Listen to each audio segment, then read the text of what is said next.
해봐. 안녕하세요. 영화는 꺼다로운 보리자루 마냥 갖다 놓고 지 할 말만 하는 방송. 좋은데? 전문성과의 거리두기를 진행하는 방송. 연습했지, 너. 소소한 지적 허영을 채굴하는 방송. 스포일러가 별처럼 쏟아지는 방송. 끝은 창대할지는 모르겠지만 일단 미약한 시작은 해낸 방송. 어디 영 좀. 어디서 영화는 좀 봤니? 아, 약간 놀리는 것 같은데, 지금? 아, 이렇게 해줘야죠. 약간 톤을 좀 다르게, 또 빌바오님과 다르게 해야 또 이게 살릴 수 있지 않겠습니까? 그래서 살짝 변주를 줘봤습니다. 그래요. 진행 제작 연출 기타를 맡고 있는 빌바오고요. 자, 오늘은 20번째 시간입니다. 아바타 물의 길을 다루겠습니다. 자, 오프닝 이분이가 쳐봤는데 인사하세요. 네, 안녕하세요. 네, 반갑습니다. 세 번째 녹음이네요. 네, 또 청취자분들과 만나뵙게 돼서 반갑습니다. 이분입니다. 오프닝 멘트 잘하는데? 아, 괜찮나요? 집에 가서 따로 녹음해서 좀 보내줘요. 아, 괜찮을 것 같아요. 아, 괜찮습니까? 네네. 아, 다행입니다. 그리고 또 더 열심히 좀 한번 해봐야겠다. 약간 귀찮아가지고 최대한 빨리 읽어. 이게 혼자 할 때는 아무래도 좀 텐션이 그만큼 안 나올 수도 있으니까요. 나는 너가 이제 내가 보고 있어서 쪽팔려서 잘 못할 거라고 생각했는데. 아, 이걸 어제 약간 연습을 한 것 같아. 아니 그냥 이제 이미지 트레이닝을 딱 한 번만 해보고 그냥 한번 읽어보긴 했죠. 그래도 하긴 했구만. 네, 너무 떠듬떠듬 하면은 그래도 아무리 뭐 큰 기대 안 하고 시키셨어도 내 연출 의도는 에이 이게 뭐야 이렇게 할 수 있으니까 나의 의도는 기대는 안 했는데 진짜 기대 안 하길 잘했다 이렇게 하는 것보다는 생각보다 괜찮은데 이게 낫잖아요. 차라리 이게 좀 실수인 것 같아. 연출 의도를 미리 알려주지 말았어야 되는데.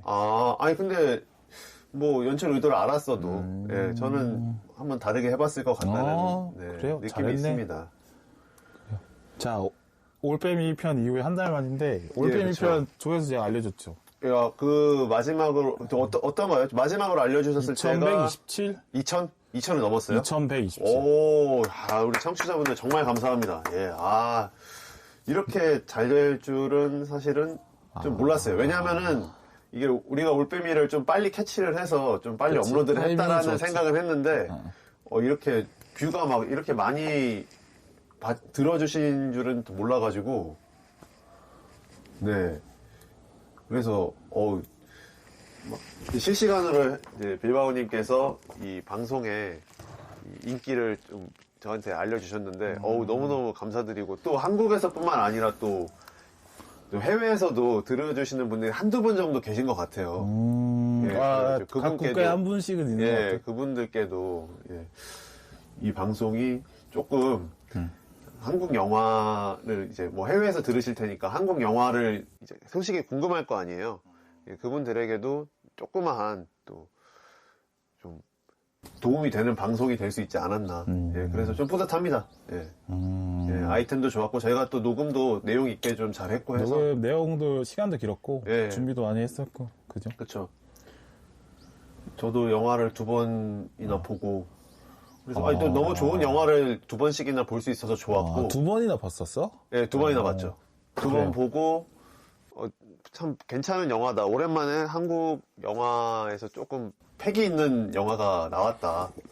그런 생각이 들더라고요. 영화 얘기를 굳이 지금 하는 게 아니고 지난 편에 대한 얘기잖아. 그래서 이야기를 하는 게 참 괜찮을 것 같다. 그래서 2번째 보면서 아이템 선정을 잘했다. 그런 생각을 했습니다. 그래요. 그래서 방송에 많이 도움이 되겠구나. 아무래도 영화가 좋아야 또 많은 얘기가 나오지 않겠어요? 자, 얘기를 다 들어봤는데 무슨 미스코리아 소감 얘기하는 것도 아니고 그래서 우리가 감사해야 될 분은 팟빵 직원분들이야. 팟빵 직원분들이 메인에 걸어줬기 때문에 많이 들어주신 거지. 그렇죠. 근데 그 얘기는 사실 이제 빌바오님이 해주셔야죠. 진짜 감사해야 될 분은 직원분들이라는 거지. 그래서 팟빵 우리 임직원 여러분들께도 감사의 말씀 이게 올리겠습니다. 소소한 노력을 이제 간해수공업을 알아주신 덕분에 네네. 그렇게 됐고 또 직원분들의 선택을 받지 않은 에피소드는 또 떨어져요. 이렇게 결국에는 포인트는 직원분들의 선택이 있냐 없냐다. 근데 올빼미 방송을 선택해 주신 거잖아요. 그래서 정말 감사. 그래, 너 혼자 아름다워라. 그렇게 하도록 하고. 본격적으로 오늘 아바타 얘기할 건데, 아바타 얘기하기 전에, 최근 그 뉴스에 나온 게 있어요? 아바타 상영관 내에서 어떤 분이 회에다가 초장에다가 회를 드신 거야. 그분 때문에, 근데 광주에서 올라와서 맞아요. 아이맥스가 없는 광주에서 아이맥스였나 돌비 시네마인가 모르겠는데 서울까지 올라와서 보려고 했던 그분께서 영화에 집중을 못 하셨다는 거죠.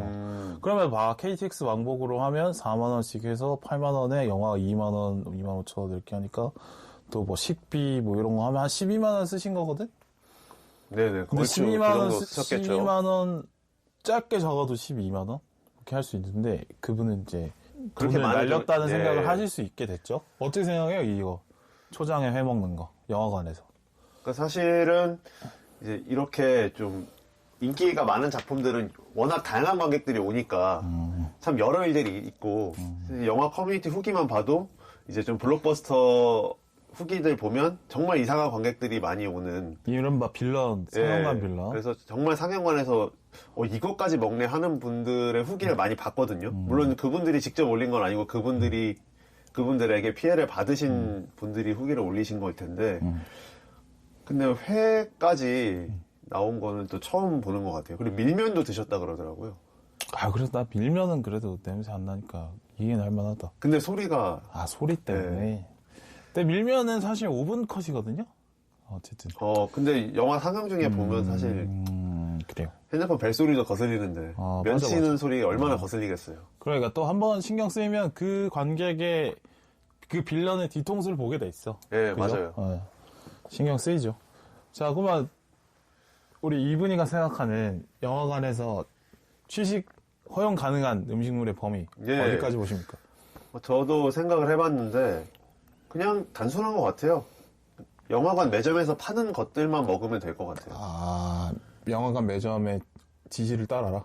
지시를 따른다기보다는 이제 어떻게 보면은 그 영화관에서 파는 메뉴들이 일종의 권고 음식 같거든요. 이분들도 수많은 테스트를 해보셨을 거 아니에요. 영화관에서 그쵸. 뭐 라면을 먹으면 어떨까, 뭐 회를 먹으면 어떨까를 다 내부에 있는 시설을 통해서 다 테스트를 해봤는데 안 되니까 이제 팝콘, 뭐 오징어 이 정도로만 파는 걸 거 아니에요. 그러면은 이분들 그 극장 관계자들도 다 어느 정도 테스트를 거쳐서 매점에서 메뉴를 파는 걸 텐데 그거를 벗어나는 메뉴까지 꼭 먹어야 될까? 극장 안에서? 그런 생각이 들더라고요. 네. 근데 내 생각은 좀 달라요. 영화관에서 예전에 떡볶이도 판 적이 있고 예, 판 적이 있죠. 그다음에 잡채밥 요새도 팔 것 같은데 네, 그렇게 판 적이 있어요. 그러니까 그건 냄새가 나는 것들이거든. 그렇죠.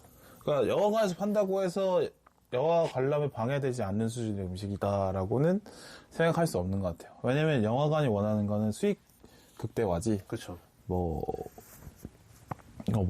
딱 영화관 상영관 분위기를 지킬 만한 음식만을 권하겠다 이런 게 목적이 아니기 때문에 글쎄 저는 그렇게 생각하지 않고 저는 손으로 먹을 수 있는 음식 정도까지 오케이인 것 같아요. 그러니까 떡볶이를 손으로 못 먹잖아. 먹으면 안 돼. 그다음에 밀면 손으로 못 먹잖아요. 먹으면 안 돼.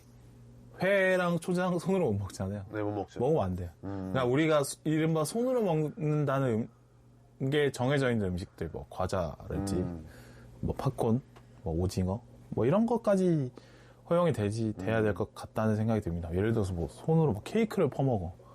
이런 거는 이제 안 된다는 거지. 그러니까 간단하게 손만 왔다 갔다 하는 선에서 음식을 먹을 수 있는 것이 필요하지. 막 펼쳐놓고 막 초장에 젓가락 펴서 회를 집어서 초장에 찍고 입에 갖다 놓고 이 사분사분 되는 과정이 안 된다는 거예요. 저는 무슨 말인지 알겠죠? 예, 먹을 수 있어. 먹을 수 있는데 먹는 과정이 최소한의 간편한 과정에서 할 수 있는 것들. 마찬가지로 그 기준에서 볼 때 음료수도 마찬가지로 컵만 가져가서 빨대로 빨면 되는 거잖아요. 그죠? 예. 간단하잖아. 네. 그 정도 나는 인정을 해줄 수 있다. 예를 들어서 그러면은 뭐 장갑을 끼고 회를 먹는다든지 막 그러면 내가 인정해줄게. 그다음에 이제 초장 안 찍고 미리 뭐 이렇게 해가지고 그러면 초밥은 내가 인정해줄 수 있다. 이렇게.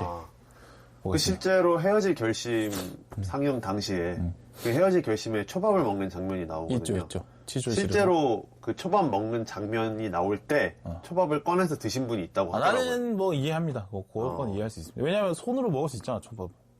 그렇죠. 원래 초밥 손으로 먹어도 된다고 할 수 있는 음식이라서. 근데 저는 일단 플라스틱 용기를 쓸 수 있는 것들은 먹으면 안 된다고 생각해요. 뭐 영화관에서 하는 거 다 된다. 너무 소음이 유발되니까. 그러니까 나는 간편한 손동작으로 먹을 수 있는 것만 허용을 했었으면 좋겠다. 잡채밥이나 떡볶이도 다 그렇죠, 저기 그렇죠. 컵에 담겨져 나오잖아요. 그렇죠. 그러니까 플라스틱 용기를 열어가지고 그렇지. 후루룩 되는 소리 나고. 그 소음이 발생하는 게 그 용기와 수저가 부딪히는 소리가 또 날 수 있고. 네네. 그렇죠.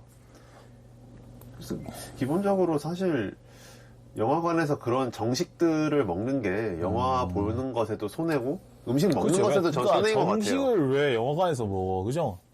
아니 그 음식에 집중할 수 있는 시간에 그걸 먹어야지. 왜 그 어둠 속에서 그걸 먹고 싶어 하는지 잘 모르겠어요. 그러니까요. 사실 집에서 불 꺼놓고 한번 테스트를 해보면 되잖아요. 그걸 먹기 좋은가 안 좋은가. 안 되지.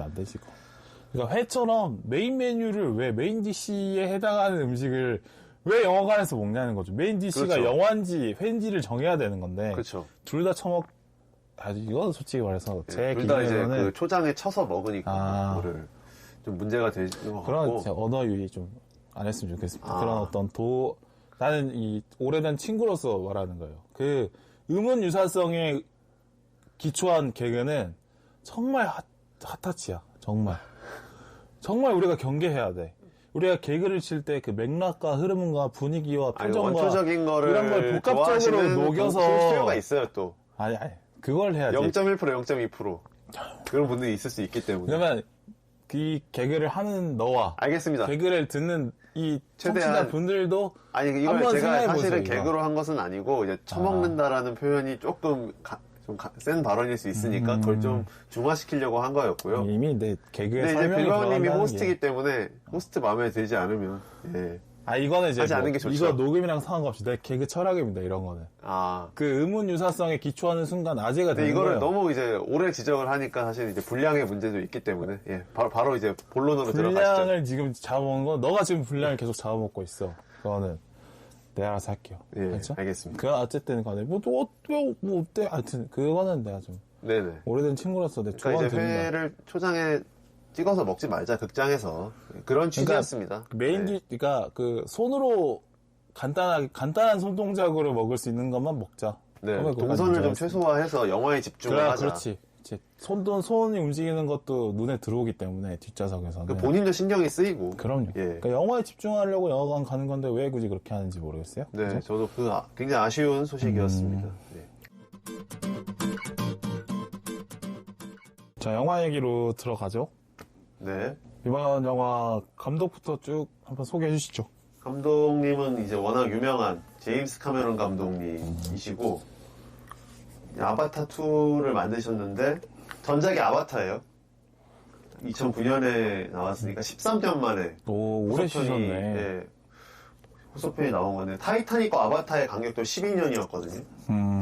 그러니까 거의 25년 동안 새 작품만 하신 건데. 근데 카메론 아저씨는 젊을 때 이미 많은 명작들을 찍어놨기 때문에 그렇죠. 사실 이게 10년에 한 타씩 해도 괜찮죠. 그리고 영화 감독이라는 직업이 10년에 한 작품만 해도 사실 대단한 감독입니다. 그렇지 그렇죠. 않습니까? 네. 그리고 이제 그 한 편 한 편이 어마어마한 수익을 창출을 했기 때문에 그럼. 그 금전적인 여유도 충분히 확보가 됐기 때문에 13년 만에 할 수 있었던 거지 일반적인 영화 감독이었다면 하기 힘들었을 것이다라는 생각이 들고요. 그리고 어찌됐든 이분은 오랜만에 나와도 시의성을 가질 수 있는 작품을 내놓으니까 스튜디오도 관객들도 즐거운 상황이 항상 만들어 주시기 때문에 그래서 제임스 카메론이니까 13년 동안 기다리는 재미가 또 있는 거죠. 그렇죠. 어떻게 돌아올지. 그 1편이 워낙 괜찮았고 그렇죠, 또 그 1편에서 갖춰놓은 것들이 워낙 흥미진진했기 때문에 그 다음엔 뭘 보여줄까에 대한 관객들의 호기심이 컸죠.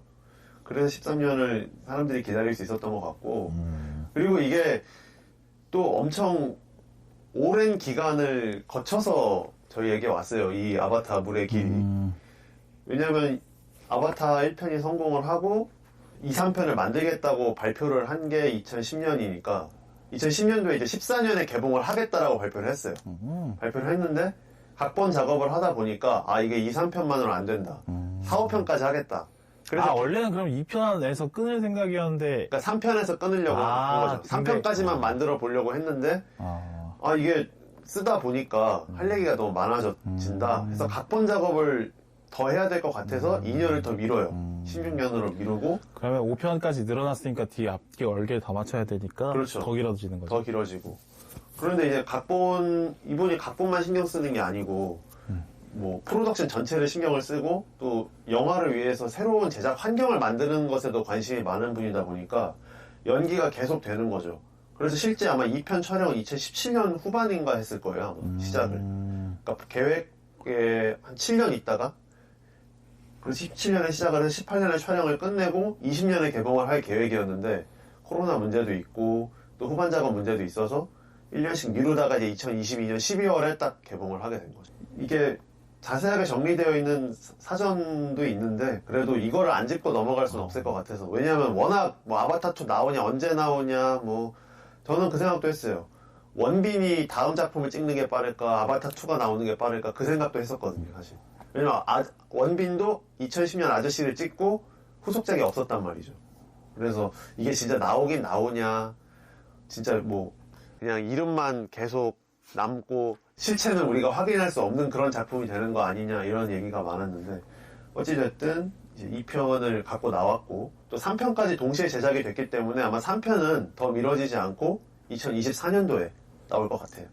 3편까지는 확실히 나온다고 했거든요. 제임스 카메론 감독님이 오랜만에 돌아왔고요. 또 배우분들은 전편이랑 거의 동일한 캐스팅. 제이크 설리 역도 샘 워딩턴 배우가 하고 네이티리 역도 조 셀더나. 그 사이에 이제 가디언즈 오브 갤럭시 시리즈로 유명해진 거기서 이제 거기서 아마 가모라 역할 아마가 아니라 가모라 역할로 출연했죠. 아, 조셀다나 이분이 가모라 역할이 나중이구나. 아바타. 그렇죠. 가디언즈 오브 갤럭시 2014년도에 나왔으니까 아마 아바타를 찍었기 때문에 가모라를 할 수 있었던 거구나. 그럴 수도 있죠. 예. 그래요. 그래서 그리고 또 쿼디치 대령 역할을 맡았던 스티븐 랭 아저씨도 이번 작품에서 돌아오셨고, 그리고 이제 제일 또 포인트는 1편에서 이제 죽었던 그레이스 박사를 연기했던 시고니 위버 배우도 이번에 돌아왔는데 전혀 다른 배역으로 돌아왔어요. 키리 역할을 맡았거든요. 물론 이제 극 중에서 그레이스 박사는 연관이 있는 캐릭터로 나오는데, 그래서 이분이 이제 70대신데 10대 연기를 하셨고, 또 제가 사전 제작할 때는 몰랐다가 어저께인가 알게 됐는데 케이트 윈슬렛도 나왔더라고요. 거기 저기 바다 부족. 예, 맥케이나족 그 히치하이크로 족장님 아내로 나온 분이 케이트 윈슬렛이었더라고요. 예. 그래서 제임스 카메론 감독님 영화들을 출연했던 여배우분들이 많이 나오셨구나. 그러네요. 타이타닉. 시고니 이번 또 에일리언 시리즈는 나왔으니까. 그렇죠. 예.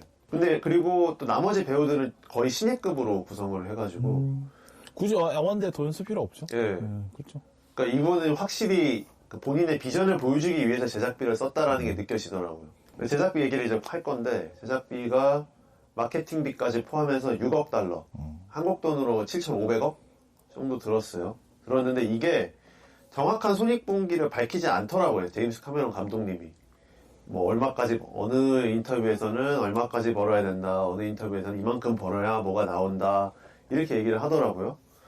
그래서 제가 보기에는 이 6억 달러보다 더 들었을 것 같아요. 그러니까 보통 6억 달러를 벌면 12억 달러를 벌어야 이제 본전이거든요. 2배를 벌어야 본전인데, 이것보다 더 많이 얘기하시는 거 보면은 그동안 프로덕션 기간 동안 이제 영화 그 제작 자체 말고도, 그러니까 영화를 만드는 거 말고도 뭐 각본 작업, 프로덕션, 뭐 기술 변화 작업, 그런 여러 부대 비용들까지 다 계산을 손익분기에 넣은 것 같아요.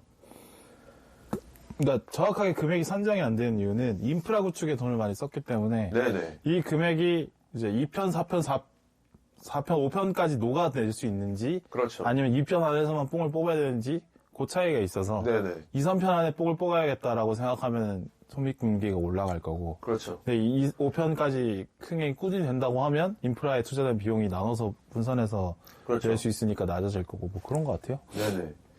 그래서 근데 보니까 넘을 것 같긴 하더라고요. 지금 흥행이 잘 되고 있고, 그리고 이제 스튜디오 입장에서도 인프라는 한번 갖춰놓으면은 그 다음 작품에서는 부대 비용이 따로 들지는 않으니까, 어떻게 보면은 뭐 이번에 그 들인 비용이 크게 아깝지 않을 수도 있는 것이죠. 뭐 CG 모델링 같은 거나. 네네, 맞습니다. 뭐 배우들 캐스팅하고 연기 뭐 훈련하는 비용이나 이런 거는 이미 한번 했기 때문에 굳힐 수 있고 하죠. 그래서 손익분기는 넘길 것 같아요. 그러니까 제임스 카메론이 20억 달러까지 얘기를 했었거든요. 20억 달러도 이번 편만으로 충분히 넘길 수 있을 것 같아요. 지금 녹음하는 시점으로 12억 달러 정도 됐거든요. 글로벌로. 일단 전 세계적으로 잘 되고 있고, 우리나라도 아마 지금 녹음하는 날 다음 날 정도면 800만 명 정도 기록을 할 것 같고요. 그다음에 너무 결정적인 게 이제 중국에서 개봉을 했어요, 이게. 그러니까 중국은 일시적인 선전이나 너무 허황된 뭐 귀신 나오는 거 아니면 다 개봉을 시켜주는데, 지금 코로나 때문에 할리우드 개봉작들이 개봉을 잘 못하고 있었거든요. 그런데 중국도 극장가를 살려야 된다고 판단을 했는지 아바타는 또 상영 허가를 내줬더라고요. 근데 아바타가 뭐 일단은 겉표면은 이제 외계 행성에 대한 얘기니까. 네네. 근데 그 얘기를 솔직히 중국 공산당의 티베트 정벌 이야기로 넣어도 그렇죠. 할 말이 없는 얘기인데, 그러니까 이 얘기가 영리한 거야. 그죠? 네. 솔직히 말해서 그런 어떤 아바타 1의 이야기는 정복자와 피정복자에 대한 얘기라서 사실 뭐 적용할 수 있는 이야기가 너무 많은데, 티벳에 넣어도 되고 네이티브 아메리칸에 넣어도 되고 뭐 마야 원주민에 넣어도 되고 이렇게 되긴 하는데, 좋은 수네요. 중국에서 허용을 했었던 본일 때 아주 영리한 선택인 것 같습니다. 네. 그래요. 짧은 평 한번 해볼까요? 저 같은 경우는 이제 이 영화에서 스토리는 사실 너무 진부하고 얘기할 거리가 별로 없었다고 생각하고, 그냥 카메론 감독이 하고 싶은 말이 졸라 많구나를 느낄 수 있는, 그냥 감독님이 전 세계 사람들을 영화관에 모아놓고 내가 할 말이 있으니 내 말 좀 들어보게 하면서, 이거 모르죠? 방금 뭐 따라야지 모르죠? 이거 디아블로2에 보면은 데커드 케인이라고. 데커드라는 캐릭터는 들어본 것 같아요. 게임 쪽에 또 잘 모르니까, 그죠? 데커드 케인이라고 노인 할배가 나와요. 그래서 물약 전문 캐릭터인데, 그 아저씨가 하는 그 대사입니다. 젊은이들 내 말 좀 들어보게 하는 게 있어요. 어쨌든 그런 느낌이었어요.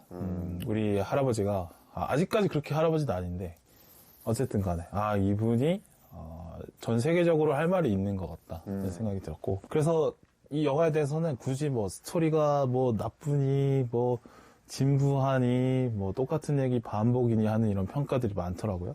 근데 그런 평가를 하는 분들은 감독의 의도를 제대로 읽지 못했다라고 생각해요. 그냥 그런 평가를 하는 분들은 그냥 대가인 카메론 감독을 까면서 나의 입지를 올리고 싶어하는 어떤 평론가들의 욕망이 드러났다고 생각을 하고, 정말 그 감독의 의도만 따라간다고 보면 사실 이 영화는 딱히 비판할 거리가 없다.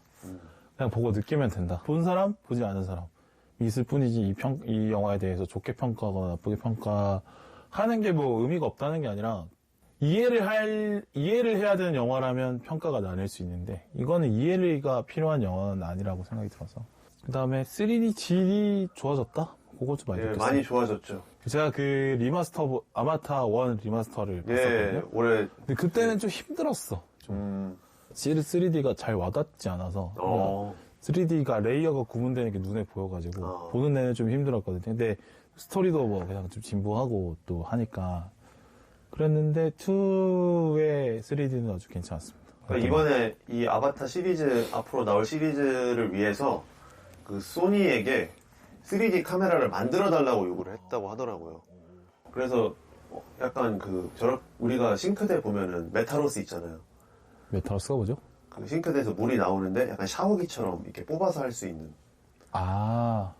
저것도 뽑을 수 있어요. 네, 그러니까 3D 카메라를 그런 식으로 만들어가지고 근접 촬영도 가능하고, 그러니까 이미지 센서랑 렌즈랑 분리를 해놔가지고 수중 촬영이나 이런 것도 좀 간편하게 하고, 장비를 조금 품을 적게 들이고 3D 촬영 가능 범위를 넓혀가지고 훨씬 더 부드러운 3D 촬영이 가능하게 만들었다고 하더라고요.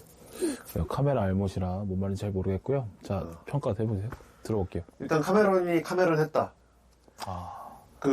네네. 방금 또 얘가 카메라 얘기하다가 또 카메론 이러면서. 근데 너무. 또 언어 유희하나 이런 너무 하나하나 지적을 하셔서 사실 발언하기가 좀 조심스러운데, 아무튼 그런 의도는 아니었습니다. 나는 무조건 그건 지적합니다. 다른 건 뭐 생각에 틀린 걸 지적하고 싶지 않아요. 생각이 틀렸다고 지적하고 싶지 않아. 그건 틀렸어. 네, 여기 녹음할 때는 조심하도록 하겠습니다. 아니, 밖에서도 하지 마. 그건 무조건 틀렸어. 그거에 중복되는 순간 개그가 발전이 없습니다. 무조건 하면 안 돼, 그거는. 독이야, 독. 그냥 그거는 이제 나이 많으신 지긋한 분들의 어떤 귀여움? 어르신들의 귀여움이 있거든?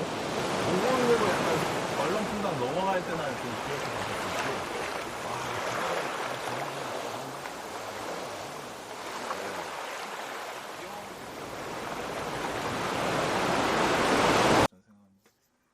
다시 한번 말씀드리는데 이 나가서도 그런 거 같아요. 그래서 카메론이 카메론 했다.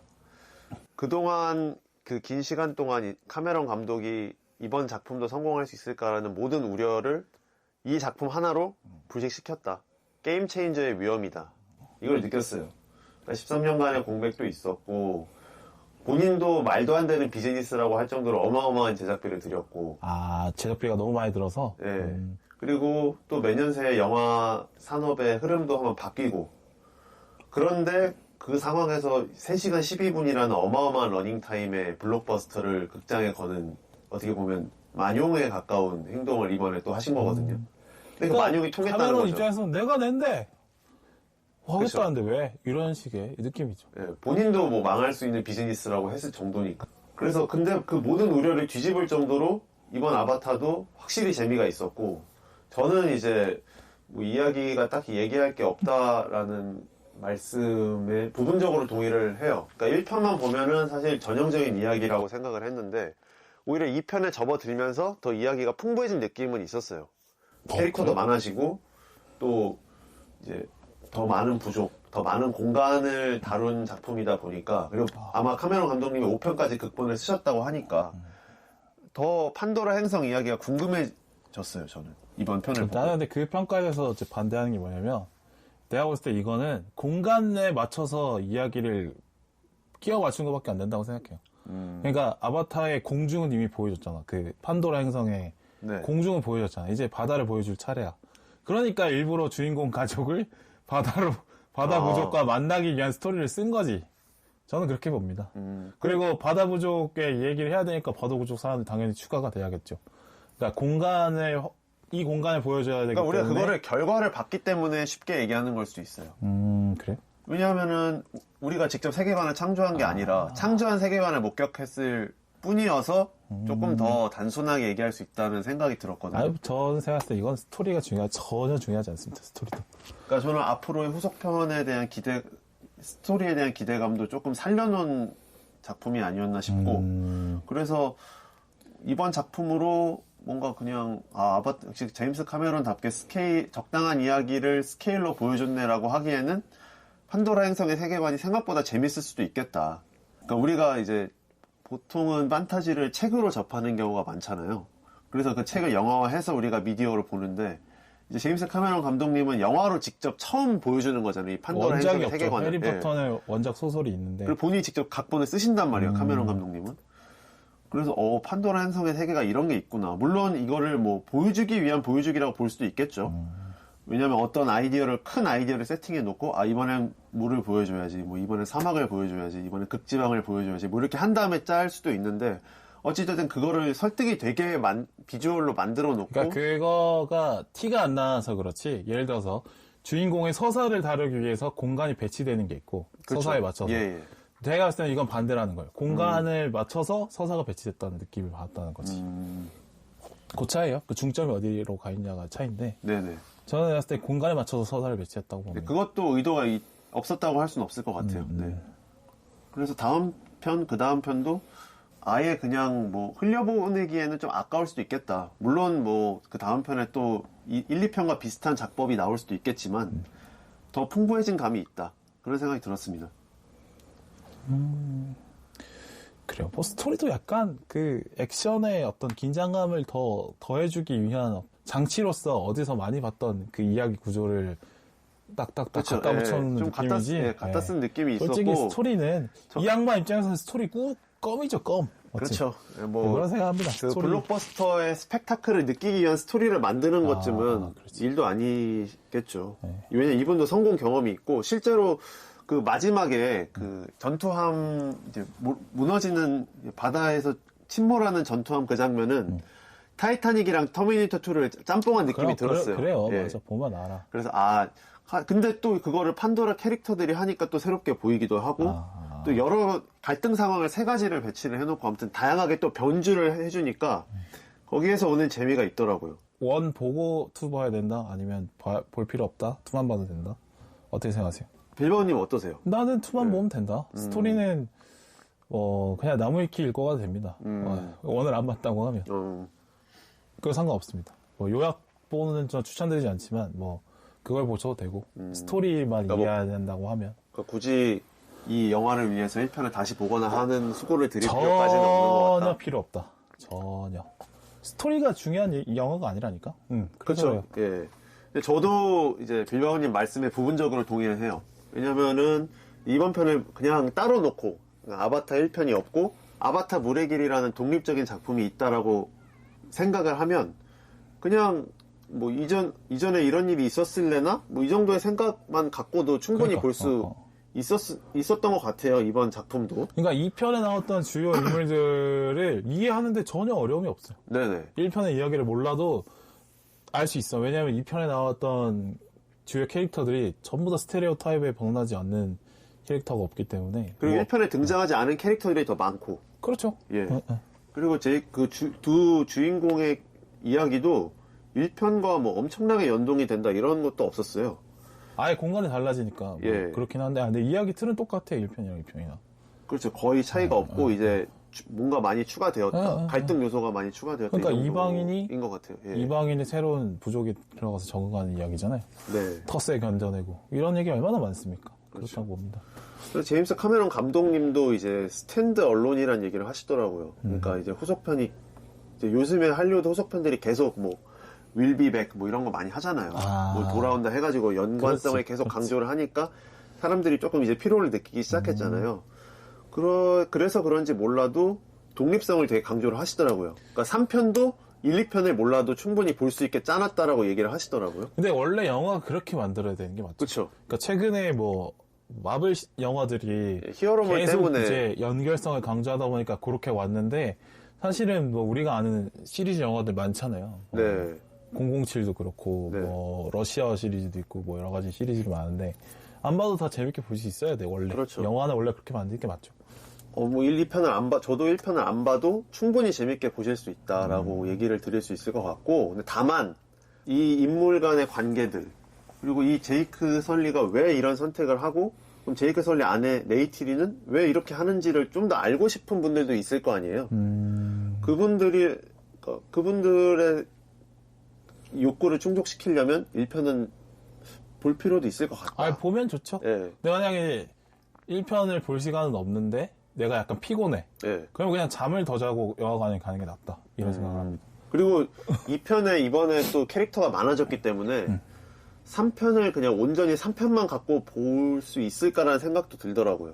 그래서 당장 2편, 지금 이 물의 길까지는 그냥 극장으로 가셔도 충분히 즐길 수 있지만 결국 아바타 시리즈가 아마 5편까지 나올 것 같거든요. 그러면 결국 전편 복습이 불가피할 것 같다. 1, 2편을 보지 않으면 그러니까 궁금해지겠죠, 당연히. 네. 1, 2편이 있으니까, 어떤 얘기지? 당연히 궁금해 하실 것 같아요. 예. 그러면 당연히 자연스럽게 보면 되시는 거고, 네. 시간이 없으면 잠을 더 자셔라. 라고 얘기하고 싶네요. 영화에 집중하는 게 차라리 낫다. 네, 라고 그렇죠. 말씀드리고 싶고요. 자, 본격적으로 영화 얘기해보죠. 네. 이번 세 가지 주제를 가지고 준비를 해봤어요. 이제 네. 이 영화는 체험이다.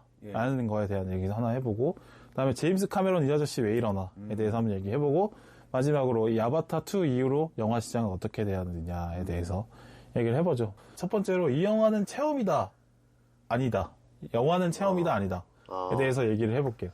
저는 이제 영화는 체험이라고 봅니다. 그러니까 영화는 이제 체험과 서사를 동시에 할 수 있는 매체고, 근데 그거에 반대되는, 요새 비교가 되는 게 드라마, 이 시리즈라고 하죠.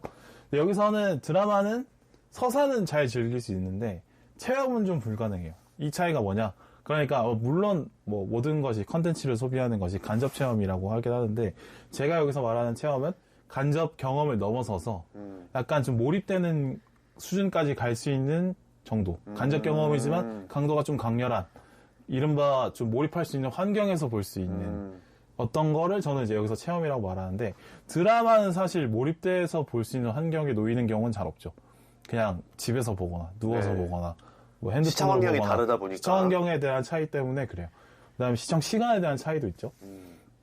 드라마는 시청 시간이 길기 때문에 주요 인물들도 많이 나와도 되고, 그리고 그 인물들의 전사까지 다 알 수 있고, 그 다음에 심리적인 변화, 이거를 풍부하게 알 수 있어요. 드라마니까. 근데 영화는 시간 문제로 그게 불가능하죠. 그냥 주요 인물의 한 명, 두 명만 그 전사나 뭐 여러 가지 심리 변화까지 다룰 수 있지, 그 시간이 안 됩니다. 그 차이가 있어요. 그래서 드라마는 체험 위주로 만들 수 없어요. 왜냐면 공간, 그렇죠. 상영이 되는 공간의 차이 때문에 체험보다는 서사 위주로 가야 돼. 이 사람들의 어떤 전사, 뭐 심리 변화, 그다음에 관계의 미묘한 변화들, 표정으로 읽을 수 있는, 대사의 톤을 느낄 수 있는 그런 걸로 가야 되고, 그러니까 인물 위주로 가야 되고, 드라마는. 근데 영화는 그렇게도 할 수 있지만 꼭 그럴 필요는 없다. 그러니까 압도적인 상영관에서 느낄 수 있는 압도적인 어떤 공간감, 음향, 뭐 그런 쪽을 잘 100% 활용하는 체험적인 요소를 잘 살려야 된다. 그렇게 보고요. 예를 들어서 그런 거예요. 드라마를 체험 위주로 만들 수 있을까요? 나는 불가능하다고 봐. 저도 쉽지 않을 것 같아요. 예. 그러니까 그래비티를 드라마로 만들 수 있을까요? 만들려면 만들 수도 있겠지. 근데 그래비티가 주는 감동은 없어질까요? 그 네. 짧은 그 제한 시간 안에 지구에 안전하게 도착해야 된다는 그 미션 안에서 따라가야 되기 때문에 그 서스펜스를 드라마가 못 따라가죠. 절대 못 따라가죠. 왜냐면 드라마를 인간에게 서스펜스를 줄 수 있는 시간은 정해져 있으니까. 네. 그거를 3-4시간 한다고 하면 서스펜스가 풀어져 버리죠. 반대로 덩크레이크도 나는 그렇게 봐요. 덩크레이크도 어떻게 보면 이제 전장에서 흐르는 시간을 체험하는 영화인데, 이거를 드라마로 만든다? 이러고 하면 또 시간이 길어지면서 긴장감이 풀어질 거라고. 근데 그러니까 영화가 할 수 있는 어떤 체험에 관련된 이야기가 있는 거고, 네. 드라마가 할 수 있는 영역이 다르다. 이제 이거는 이걸 왜 제가 강조하냐면, 이제는 영화가 서사만으로 승부할 수 없는 시대가 됐다라고 봅니다. 드라마의 차이점. 네, 진짜 저도 공감하는, 참 최근 한 2-3년 사이에 더 고개를 끄덕이게 만드는 생각인 것 같아요. 그러니까 영화가 OTT에서 소비가 될 수밖에 없는 시대가 왔기 때문에, 이제 영화는 서사보다는 서사를 전달하는 시리즈한테 질 수밖에 없다라는 거를 인정을 하는 게 필요하다 이렇게 봅니다. 그래서 영화보다 최소 2-3배 이상 상영 시간을 갖는 시리즈가 예, 그쵸. 주는 정보를 영화가 해낼 수 예, 없어요. 못 따라가죠. 아무래도. 그래서 이제 영화를 조금 다른 관점에서 볼 필요가 있다고 생각해요. 그러니까 아바타처럼 그냥 느끼게 만드는 영화가 필요한 거지. 이 변화를 어디서 느낄 수 있냐면 넷플릭스 오리지널 영화들 있잖아요. 거기 보면 딱 나와. 넷플릭스는 시리즈도 만들고 영화도 만드는 컨텐츠인데 정확하게 색깔을 구분해서 만듭니다. 그러니까 서사 위주로 가는 쪽은 시리즈로 만들어버려서 아예 그냥 6편을 보게 만들고, 영화를 만드는 것들은 그냥 2시간 안에 끝내, 무조건. 2시간 10분 안에 끝내. 넷플릭스 오리지널 영화들 보면, 뭐, 식스 언더그라운드, 익스트랙션, 뭐, 올드가드, 뭐, 하나 더 나온 거 있는데? 라이언 고슬링 나온 거 비슷한 거 또 하나 더 있어. 그레이맨. 맞아, 그레이맨. 결국에는 다 이거 뭐냐면, 초반에 강렬하게 쏟아붓고, 2시간 내내 싸우고 지지고 볶고 이런 걸로 끝내요. 그게 아니면, 집에서 보는 이 관객들을 2시간 내내 집중하게 못 한다는 거지. 그걸 인정을 하는 거죠. 그렇게 여기서 변화를 느낄 수 있다. 그러니까 넷플릭스를 보면 이미 영화는 볼거리에 집중하는 매체로 바뀌어야 된다라고 말하고 있는 것 같다. 그런 의미에서 아바타의 세계관도 결국엔 메시지도 복잡하지 않아. 단순한 메시지 하나를 던질 뿐이고 나머지 구성 요소는 정말 단순한 메시지 하나에 의해서 다 맞춰지는 거예요. 그래서 제가 아까 얘기했죠. 가족 얘기, 그러니까 이 아바타에서는 그냥 우리 모두가 연결되어 있다는 걸 좀 깨닫죠. 모든 존재가, 모든 인간과 인간뿐만이 아니라 자연과도 연결되어 있고, 뭐 네. 기계와도 심지어 연결되어 있다. 가장 큰 주제죠, 또. 연결되어 있다, 우리는. 그래서 그걸 공감하자. 이 주제에 하나 넣고, 그거를 설득하기 위해서 다양한 장면을 보여주는 걸 하고 있는 거예요. 가족 얘기 나온다고 했잖아요. 나는 가족 얘기 그거 웃기다고 봤어. 왜냐면 가족 얘기는 당연히 나올 수밖에 없는 거야. 그러니까 1편에 두 사람이 연인으로 만났는데 시간이 지났잖아요. 그 7년인가? 8년인가? 시간차가 있죠? 한 10 몇 년 지난 것 같더라고요. 그러면 두 사람이 연인이 헤어지지 않는 이상 8년 동안 가만히 있으면은 가만히 있을 수가 없죠. 당연히 뭐 결혼한 걸로 끝났었나요? 1편에서? 1편에서 그런 그렇죠. 느낌으로 네. 끝나죠? 네네네. 그러니까 당연히 아이가 나오는 거고 아빠가 되는 거고 네네. 그런 거에 그거 없어. 가족 얘기를 강조했다는 사람들이 있더라고. 아바타 2에서. 그건 개똥이다. 그냥 시간이 흘렀기 때문에 주인공들이 가족이 됐을 뿐이지. 그건 아니라고 봅니다. 가족주의를 강조하려고 했다면 이 영화의 전체적인 메시지가 틀어져요. 가족을 넘어서는 어떤 더 폭넓은 범위의 공감, 연결을 얘기하고 있어서 그래서 카메론 목사님께서는 가족주의를 원하지 않는다. 더 넓은 만약에 가족이라고 넘어선 느끼는 개념을 만약에 가족이라고 느끼고 싶다면 가족이라고 느끼는 범위를 더 넓히던지 아니면 가족을 그냥 지구상의 모든 유기체가 다 연결돼 있다 이런 개념까지 가잖아요. 우리 원기옥의 정신인 거야. 네. 드래곤볼의 원기옥 정신. 그 A와도 사실 어떻게 보면 원기옥과 비슷한 느낌이 있잖아요. 또. 그런가요? 다 모아가지고 모든 생명의 에너지를 모아서 정수의 나무에 막 모아가지고 판도라 행성이 쫙 영향을 주잖아요. 그렇지. 네. 그거예요. 그래서 인간을 넘어서 자연과 모두 연결돼야 된다. 그 얘기를 하고 싶다. 네, 맞습니다. 뭐 특별한 메시지 이런 거 없다는 거야. 그냥 느끼라는 거야. 그냥 우리 연결돼 있다는 걸. 그래서 1편에서는 날 수 있는 거를 보여주고 인간도 우리가 새처럼 날 수가 있고 그래서 새와 하늘을 터전으로 살아가는 동물과의 어떤 연결성을 강조를 하신 거고 2편에서는 이제 바다 물속에서 살아가는 생명들과 우리는 그걸 다 먹잇감 정도로 지금 생각하는데 인간들은 아니다 걔네들과도 우리가 소통할 수 있다. 그걸 보여주는 거야 그냥. 그래서 하늘을 날게 하고 2편에서는 헤엄치게 하는 거지 특별한 메시지가 있다고 저는 생각하지 않습니다. 그런 거예요. 이걸 왜 했냐? 그러니까 우리가 지금 시대 정신이 뭐예요? 환경 뭐 이런 거잖아. 지구 이런 걸 생각하잖아요. 그렇죠. 근데 이거를 말로 설득하면 못 알아듣는 애들이 있어. 그리고 너무 추상적이고 사람마다 생각하는 그 개념의 범위가 다 다르니까. 그러니까 애정을 쏟아야 되는 범위 자체가 사람마다 좀 차이가 있거든. 네. 그러니까 어떤 사람은 좁은 인간관계에서 애정을 다 쏟는 사람이 있고 어떤 사람은 넓은 범위에서 애정을 나누는 사람이 있어요. 그건 이제 성향 차이지. 근데 이거는 이제 뭐냐면 전지구적으로 우리가 연결되어야 되는 거를 설득하기 위해서 눈으로 보여주는 거죠. 시각화 교육 자료. 그렇죠. 시각 자료야 이게. 그렇다고 봤어요. 설득보다는 보여주는 게 빠르니까. 그렇게. 지금 사람들이 워낙 보는 거에 익숙하고 어떤 뭐 메시지를 듣고 싶어 하더라도 그걸 또 보면서 듣고 싶어 하잖아요. 그쵸. 그 심리를 카메론 감독이 정확하게 꿰뚫는 것 같아요. 이제는 말과 글로서는 설득이 안 되는 시대니까. 저도 이제 그 빌바오님 말씀에 많이 공감을 했고요. 확실히 체험에 방점을 찍은 작품이다. 그리고 영화 자체도 점점 체험을 소구하는 방향으로 갈 수밖에 없다라고 느끼는데 일단 카메론 감독님이 여기서 이 작품에서 관객들이 체험하게끔 어떤 시도를 했냐. 일단 3D죠. 이번 작품은 아예 3D가 메인이었던 것 같아요. 그러니까 3D를 보냐 안 보냐의 차이가 현격하게 큰 1편보다 더 큰 작품이었던 것 같아요. 그러니까 이제 보통의 3D 영화들이 그냥 한두 장면 정도 그냥 입체적으로 막 보여줘서 좀 눈을 교란시키는 느낌이었다면 이번 작품은 철저하게 그 판도라 행성의 공간감과 그 제이크 설리 가족이 새로운 땅에서 맞닥뜨리는 고난과 새로움들을 이해할 수 있게 3D가 배치가 되어 있더라고요.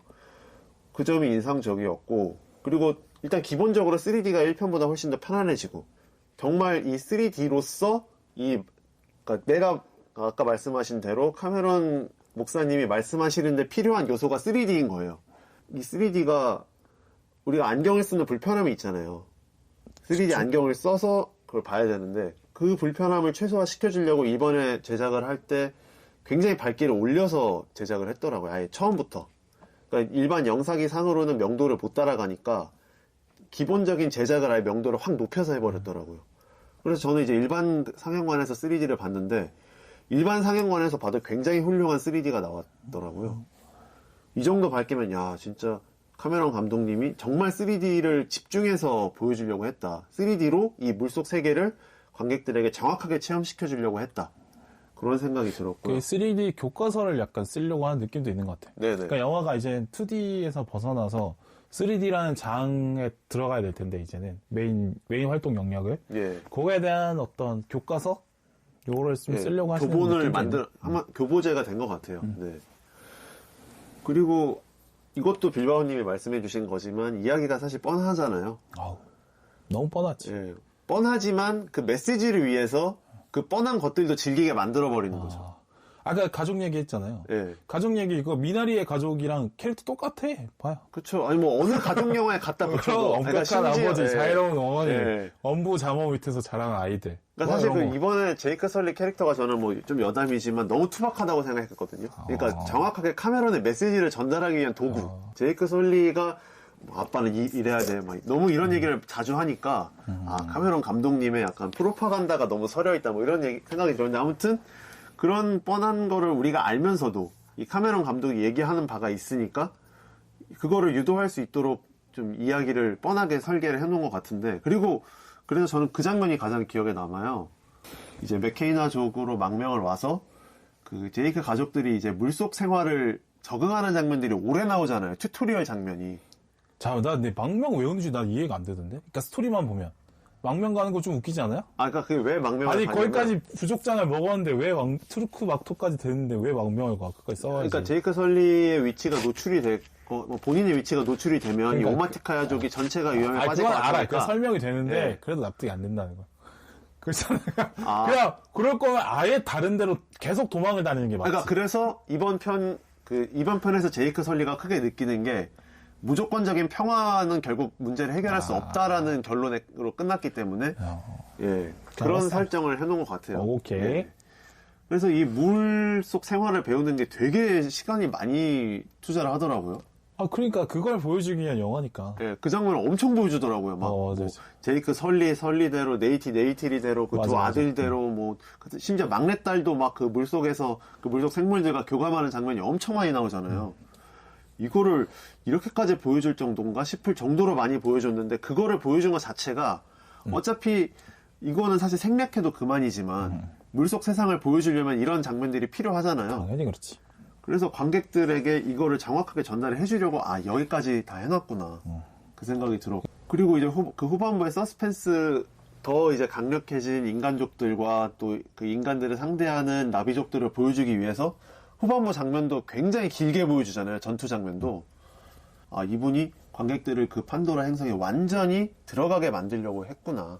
그렇다고 해서 또 현실적인 얘기를 안 하는 게 아니에요. 1편에서 했던 자연과의 공생 얘기도 하고 있고, 왜 나비족 사이에서도 이제 연대하는 그 과정이 순탄치만은 않지만 결국 연대를 해서 그 위기를 극복을 했잖아요. 그런 연대. 그다음에 가족이지만 이게 어떻게 보면 제이크 설리의 가족이 우리가 흔하게 생각하는 보통의 가족은 아니잖아요. 입양한 친구도 있고, 그 다음에 아직 정식 가족으로 인정이 되진 않았지만 스파이더라는 그 정신은 나비족에 있는데 몸은 인간을 하고 있는 사람도 같이 교류를 하고 있고, 이런 여러 다양한 개인들을 보여주고 있기도 하고, 그 다음에 좀 투박하긴 하지만 또 가정의 무게도 보여주고 있고, 그러니까 이런 보편적인 얘기들을 하고 있는데 그거를 막 강조하지 않아요. 이래서 막 연대해라, 인간들아 연대해라, 인간들아 새로운 가족의 시대를 이해하자, 이런 말을 하려는 게 아니라 그냥 쓱 던져주는 거죠. 이런 캐릭터도 있어, 난 이런 캐릭터를 보여줄게. 근데 느끼면 좋고 아님 말어. 그러니까 우리가 목사님 말씀하시는 것도 그거를 온전히 이해하시는 분도 있고 그냥 그 재미로서 느끼시는 분들도 있잖아요. 목사님이 재밌게 말하는 걸로 그냥 난 목사님 얘기 듣는 게 좋다 이렇게 그쵸. 생각하는 분도 네, 있잖아요. 끝나고 밥 뭐 먹지 이렇게 생각하시는 분도 있고. 네네. 그러니까 이제 그 영화를 보면서 사람들이 그 정도의 차이는 있겠지만 뭐 가볍게 생각해도 좋고 가볍지 않게 생각해도 좋을 정도로 그냥 부담 없이 만들었다는 게 그게 진짜 체험의 경지라고 저는 생각을 그러니까 하거든요. 스토리를 이해하는데 특별한 지적 능력을 쓸 필요 없게 만들어야지. 네네. 스무스하게 넘어갈 수 있게. 그게 카메론식 체험의 정수가 아닌가 저는 생각을 해요. 그러니까 기술적인 어떤 테크니컬한 부분은 그거는 돈으로 커버할 수 있지만 그런 이제 툭 던져놓는 느낌은 스토리텔링 능력이라고 생각을 하거든요. 그래서 저는 거기에서 카메론 감독님이 체험을 좀 이런 점에서 특별하다고 느꼈는데, 근데 한편으로는 또 체험을 너무 강조하는 게 과연 장기적으로는 어떨지 좀 생각은 들더라고요. 그러니까 장기적으로 이게 관객들에게 좋은 것만 있을까? 그리고 영화를 만드는 사람 입장에서도 물론 이제 영화의 제작 환경이 바뀌었으니까 좀 더 막 흥미진진한 컨텐츠들을 사람들이 원할 거 아니에요. 놀이공원에 간 것처럼. 그러니까 이제 4DX관도 유행이고 더 빵빵한 시설을 찾고 싶어하고 그런 건데. 뭐 IMAX 뭐 그런 거죠. 그렇죠. 근데 결국에는 현장의 박진감을 100% 구현해내진 못하거든요. 그러니까 우리가 4DX로 가장 익스트림한 영화를 10편을 봐도 바이킹을 실제 한번 탄 것보다는 못 미칠 거라고 저는 생각은 해요. 그거는 너무 당연한 얘기죠. 예. 결국 체험을 강조하다 보면 이것도 더 사실 지금도 쏠림 현상이 심각한데 더 깊은 쏠림 현상을 유도하는 게 아닐까라는 생각도 들게 하더라고요. 쏠림 현상은 뭐 인정인데 나는 근데 간접 체험, 그러니까 직접 체험하는 거랑 네. 간접 체험하는 거랑 아예 구분이 되는 개념이라고 생각해요. 그러니까 간접 체험이 직접 체험보다 어떤 열 위에 있는 어떤 존재가 아니라 그러니까 간접 체험으로만 느낄 수 있는 장르가 또 있는 거고 내가 직접 체험하는 건 또 있을 수 있는 거지. 그 재미가 다르다고 봐서 그걸 뭐 간접 체험만 너무 강조하다 보면 어차피 그게 직접 체험보다 안 될 텐데 그걸 뭐하러 강조하냐라는 얘기는 다르다고 봐요. 그냥. 그러니까 직접 체험을 해서 느낄 수 있는 네. 그런 거죠. 뭐 예를 들어서 연애에 대한 얘기라고 한다고 하면 당연히 로맨스 영화를 보는 것보다 내가 직접 연애하는 게 낫겠지. 근데 그렇죠. 영화에서만 할 수 있는 연애니까 따로 있잖아요. 그러니까 허 같은 연애 얘기는 실제 생활에서는 할 수 없잖아. 그렇죠. 영화에서 구현할 수 영화에서만 있는 할 수 작법이죠. 있는 간접 체험이지. 예. 그래서 아예 결이 다르다고 봐요. 그러니까 당연히 직접 체험보다 떨어지는, 그러니까 이야기 수준이 똑같다고 하면 당연히 간접 체험이 직접 체험한 것보다 떨어지지만 간접 체험이니까 가능한 이야기가 또 따로 있기 때문에 거기서 느껴지는 감각은 또 다를 수 있거든. 저는 이제 어떤 걸 말하고 싶냐면 간접 체험으로 만족감을 최대한 느낄 수 있는 영화들이 많지 않잖아요, 사실. 모든 영화가 그럴 순 없죠. 그러니까 올해 같은 경우도, 그러니까 올해가 아니구나. 지난해 같은 경우도 보면은 특별관 이런 좀 하이엔드 컨텐츠로 즐길 수 있을 만한 작품들이 몇 안 돼요. 탑건 매버릭, 뭐 아바타 2 뭐 이 정도밖에 없거든요, 사실. 그러면은 결국에는 간접 경험을 거의 근사치에 가깝게 제공해 줄 수 있는 영화, 그렇지 않은 영화로 분류해버리면 더 많은 차이가 또 벌어질 수 있다는 거죠. 영화 사이에서도. 그러니까 특별관으로만 볼 수 있는 영화들, 그런 영화들은 특별관이 자리가 없어서 못 보고, 그렇지 않은 영화들은 뭐 자리가 텅텅 남고, 심지어 아바타여도 뭐 일반 상영관은 그냥 언제 어디서든 예매를 할 수 있는, 이것도 좀 그러니까 간접 경험을 줄 수 있는 영화와 그렇지 않은 영화들 사이의 양극화가 더 커질 수 있다라는 생각이 든 거예요. 그거는 맞죠. 왜냐면 영화라는 게 단순히 뭐 강렬한 체험만 있는 게 아니라 담백하게 이야기로만 꽉 채워지는 영화도 충분히 영화관에서 보는 의미가 있는 거고. 네네. 충분히 의미가 있죠. 근데 제 생각은 뭐냐면 그게 이제 지금은 과도기라서 그런 거예요. 예, 저도 그 얘기를 시간이 하고 싶었어요. 지나면 예. 아예 그냥 영화관에서는 체험만 할 거고.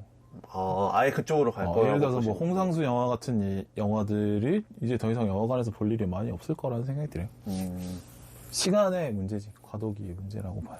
그러니까 패러다임은 이미 넘어가 있다. 라고 봅니다. 네, 지금 사실 근데 문제긴 해요. 그러니까 이른바 서사가 메인이 되는 영화들은 어디로 가야 될 것이냐. 그 영화들은 진짜 영화관에 걸릴 만한 가치가 없는 것이냐라고 따져보면 좀 안타까운 부분이 있는데, 이거는 결국에는 모든 것이 기술 경쟁적이라 기술이 그렇게 따라간다고 하면 기술하는 게 그렇게 바탕이 되잖아요. 그러니까 3D로 볼 수 있는 환경이 이미 됐으니까 영화는 자연스럽게 그렇게 가지 않을까 그런 생각을 합니다. 물론 근데 이제 그렇게 되겠지. 우리처럼 영화를 많이 보고 좋아하는 사람들의 수요로는 있을 거예요, 아마. 그냥 평범한 영화를 영화에서 보는 재미에 대해서 그걸 알고 있는 사람들의 수요는 있을 거야. 근데 그게 점점 줄어들다 보니까 거기에 맞는 제작도 더 안 되겠죠. 그냥 결국엔 다 OTT나 유튜브로 갈 거고, 서사가 중심이 되는 이야기들은. 자, 두 번째 꼭지고요. 제임스 카메론, 이 사람 왜 이러냐? 이 사람은 솔직히 이제 감독을 넘어서서 더 높은 역할을 스스로 원하는 거 아니냐에 대해서 얘기를 해보죠. 저는 이제 일반 영화 감독하고 거장이라고 손꼽히는 감독들의 역할은 좀 다르다고 봐야 된다고 생각해요. 그러니까 거장한테는 이제 영화 잘 만드는 건 사실 일도 아니라고 봅니다. 그냥 작품, 시나리오 웬만한 거 갖다 주면은 이거는 이렇게 하면 재미없을 거고, 이건 고치고, 이거는 이렇게 찍고, 뭐 이렇게 데리고 오고, 뭐 이 정도면 버짓 얼마 나오겠다. 이런 게 아마 겐또라고 하죠, 이른바. 아, 견적. 겐또가 금방 서는 사람이야. 카메론 아저씨는. 삼진기 때문에 딱 나오는. 그러니까 영화판에서 몇 년을 불렀는데. 그렇죠. 이분은 기계지, 기계. 이분한테는 완성도, 뭐 상업적 성공 이런 게 더 이상 자극이 안 되는 분입니다. 자기 자신에게. 뭐 내러티브 적당하게 따고 캐릭터 구성 어느 정도 하고 이거 캐릭터 이 정도 너무 많다 하면 버리고 이 정도는 집어넣고 이런 지금 심심한데 한 명 집어넣고 이런 게 금방 계산이 되는 분이란 말이지. 뭐 플롯 요 정도 넣고 그다음에 이거 너무 좀 지루한데 여기서 한번 끊어주고 쓸데없는 거 만피스 퍼즐 맞추듯이. 그렇지. 여기서 좀 지루하겠다. 이러면 여기서 쓸데없는 주객실 하나 넣자. 뭐 이런 계산이 딱딱딱 되는 분이라 사실은 이분한테는 뭐 제작도 맡겨도 되고 뭐 감독도 맡겨도 되고 다 해도 되는 거죠. 아마 지지가 자기가 연기를 하라고 해도 잘하실 것 같아요. 그럴 것 봅니다. 연기 디렉션도 감독님이 해주시니까. 그러니까 뭐 그래요. 어쨌든 이런 시나리오 나온 거 가지고 영화를 어떻게 구현해내나까지 고민하는 거는 이분한테는 너무 이제 어려운 일이 아니다. 거장이라고 이른바 성공적인 작품을 뭐 10편 이상 만든 꾸준히 분들한테는 내놓는 분들은 더 이상 어려운 게 아니에요. 그러니까 게임으로 치면 이제 이 보스가 지겨운 거야. 하드코어한 거 더 높은 레벨을 제작사에게 요구하는 거죠. 더 높은 레벨 내놔라고 얘기하는 거죠. 그래서 약간 그런 거야. 피카소 아저씨가 왜 추상화를 그렸냐. 이분은 사실 10대 전에 이미 정밀화를 마스터했거든. 그러니까 6살 때 그린 그림을 보면 정밀화인데 6살인데 정밀화 엄청 잘 그렸어. 그러니까 미친 듯한 재능이 있는 사람한테는 그런 어떤 평범하게 구현해내는 건 너무 쉬운 일이죠. 그걸 이미 다 마스터했기 때문에 좀 더 추상적이고 아예 생각을 갖고 노는 범위로 넘어가신 분이거든. 그러니까 카메라 아저씨도 약간 원하는 게 그런 거예요. 일정 수준을 도달해버리니까 그 차원을 넘어서는 시도를 하려는 거예요. 그러니까 말을 논리정연하게 하는 거는 너무 이제 쉬운 거야. 이제는 장난을 치기 시작한. 그걸 이제 스탠딩 코미디의 수준으로 넘어가는 거야. 말의 개념을 본인이 새롭게 만들어버리는 거죠. 그런 쪽으로 가는 거야. 이런 것처럼 카메론 아저씨한테는 이제 뭐 작품성 좋다, 감독님 연출 대박이에요, 뭐 이런 거는 이제 알았어요. 귀찮은 거야 이제. 됐고요. 네네네. 됐고. 네네. 내가 듣고 싶은 말 그게 아니야까지 온 거죠 이제. 이제는 나를 추앙해라 이제. 칭찬하지 말고 이제는 추앙을 원해. 이제 더 높은 자극이 필요한 단계로 간다. 그래서 이제 이야기 잘 전달하고 이런 거보다 아예 그냥 빵 때려버려 그냥. 느껴 그냥. 그러니까 나는 아예 이야기를 전달하려는 시도조차 하지 않았다의 경지까지. 이야기는 그냥 녹아들어 있는 거지. 그냥 보다 보면 느끼는 거고. 그냥 이제 이야기는 중요한 게 아니고 그냥 느끼게 만드는 거야. 이해하는 거와 느끼는 건 아예 다르잖아요. 그렇죠. 다른 영역이죠. 느끼는 게 훨씬 상위죠, 사실. 우리가 이성이 중요하다 얘기하는데 이성보다 사실 감성이 지배합니다. 영화라는 제품 자체가 또 감성제이기도 하니까. 그러니까 이성적으로 평가하는 것 자체가 이미 평론가병의 문제다 이렇게 보시면 되겠어요. 시네필병, 평론가병 이런 게 있잖아요. 경계해야 되죠. 그러니까 느끼라고 만들어놓은 영화를 왜 굳이 분석해서 맛을 떨어뜨려. 그러니까 너무 미학적으로 하니까. 그런 문제를 좀 하는 거고. 자, 그래서 이야기를 막 풀어가지고, 이야기 구조 이렇게 짜가지고, 착착착착 멋있지. 이야기 존나 잘 짰지. 이런 거 하지 말고, 그냥 바로 찌른다는 거야. 그런 거 한다는 거야. 그냥 뭐, 그런 사전 작업 필요 없이 바로 그냥. 그렇지. 내가 지금부터 칼을 찌르겠다 이게 아니라, 슥슥. 이렇게 해서 다 찔러버리는. 잠깐, 너 이렇게 해서 나를 찔렀구나. 느껴지게 이렇게 보이는 게 아니라, 그냥 이미 나는 죽어있는. 이미 나는 죽어있다. 그렇죠. 그러니까 이제 점점 돈의 목소리가 커지는 영화판에서 카메론 감독님이 이런 미친 프로젝트를 할 수 있었던 것 같아요. 사실은 뭐 할리우드 같은 경우는 감독의 역할이 생각보다 크지 않거든요. 우리나라도 뭐 크지 않지만. 그러니까 감독의 비전을 구현할 수 있는 분이 생각보다 많지는 않은데, 그럼에도 카메론 감독님이 본인의 그 비전을 그렇게 딱 구현할 수 있었던 거는 그런 이미 다른 차원의 요구를 본인이 했기 때문에 가능했던 것 같아요. 그러니까 스튜디오 입장에서도 새롭게 보이는 거죠, 아예. 그렇지. 그러니까 다른 영화를 만들 때와 카메론 감독과 영화를 만들 때 달성하고자 하는 목표 자체가 달라져 버리는. 그렇게 그게 거장의 힘인 것 같고, 그게 거장의 위험이지 않나 싶어요. 그리고 나는 이게 뭐 약간 좀 우려되는 느낌으로도 볼 수 있지만, 오히려 선구자 역할을 스스로 하는 거예요. 그러니까 이미 2D 영화판에서 끝장을 다 본 분이 이제 3D가 내가 선구자에서 내가 돌격할게 따라와. 내가 3D 영화판에 들어갈 테니까 내가 탱커야. 나 뒤에 다 붙어서 따라와. 이런 느낌으로 오히려 가는 거죠. 멋있는 사람이죠, 사실.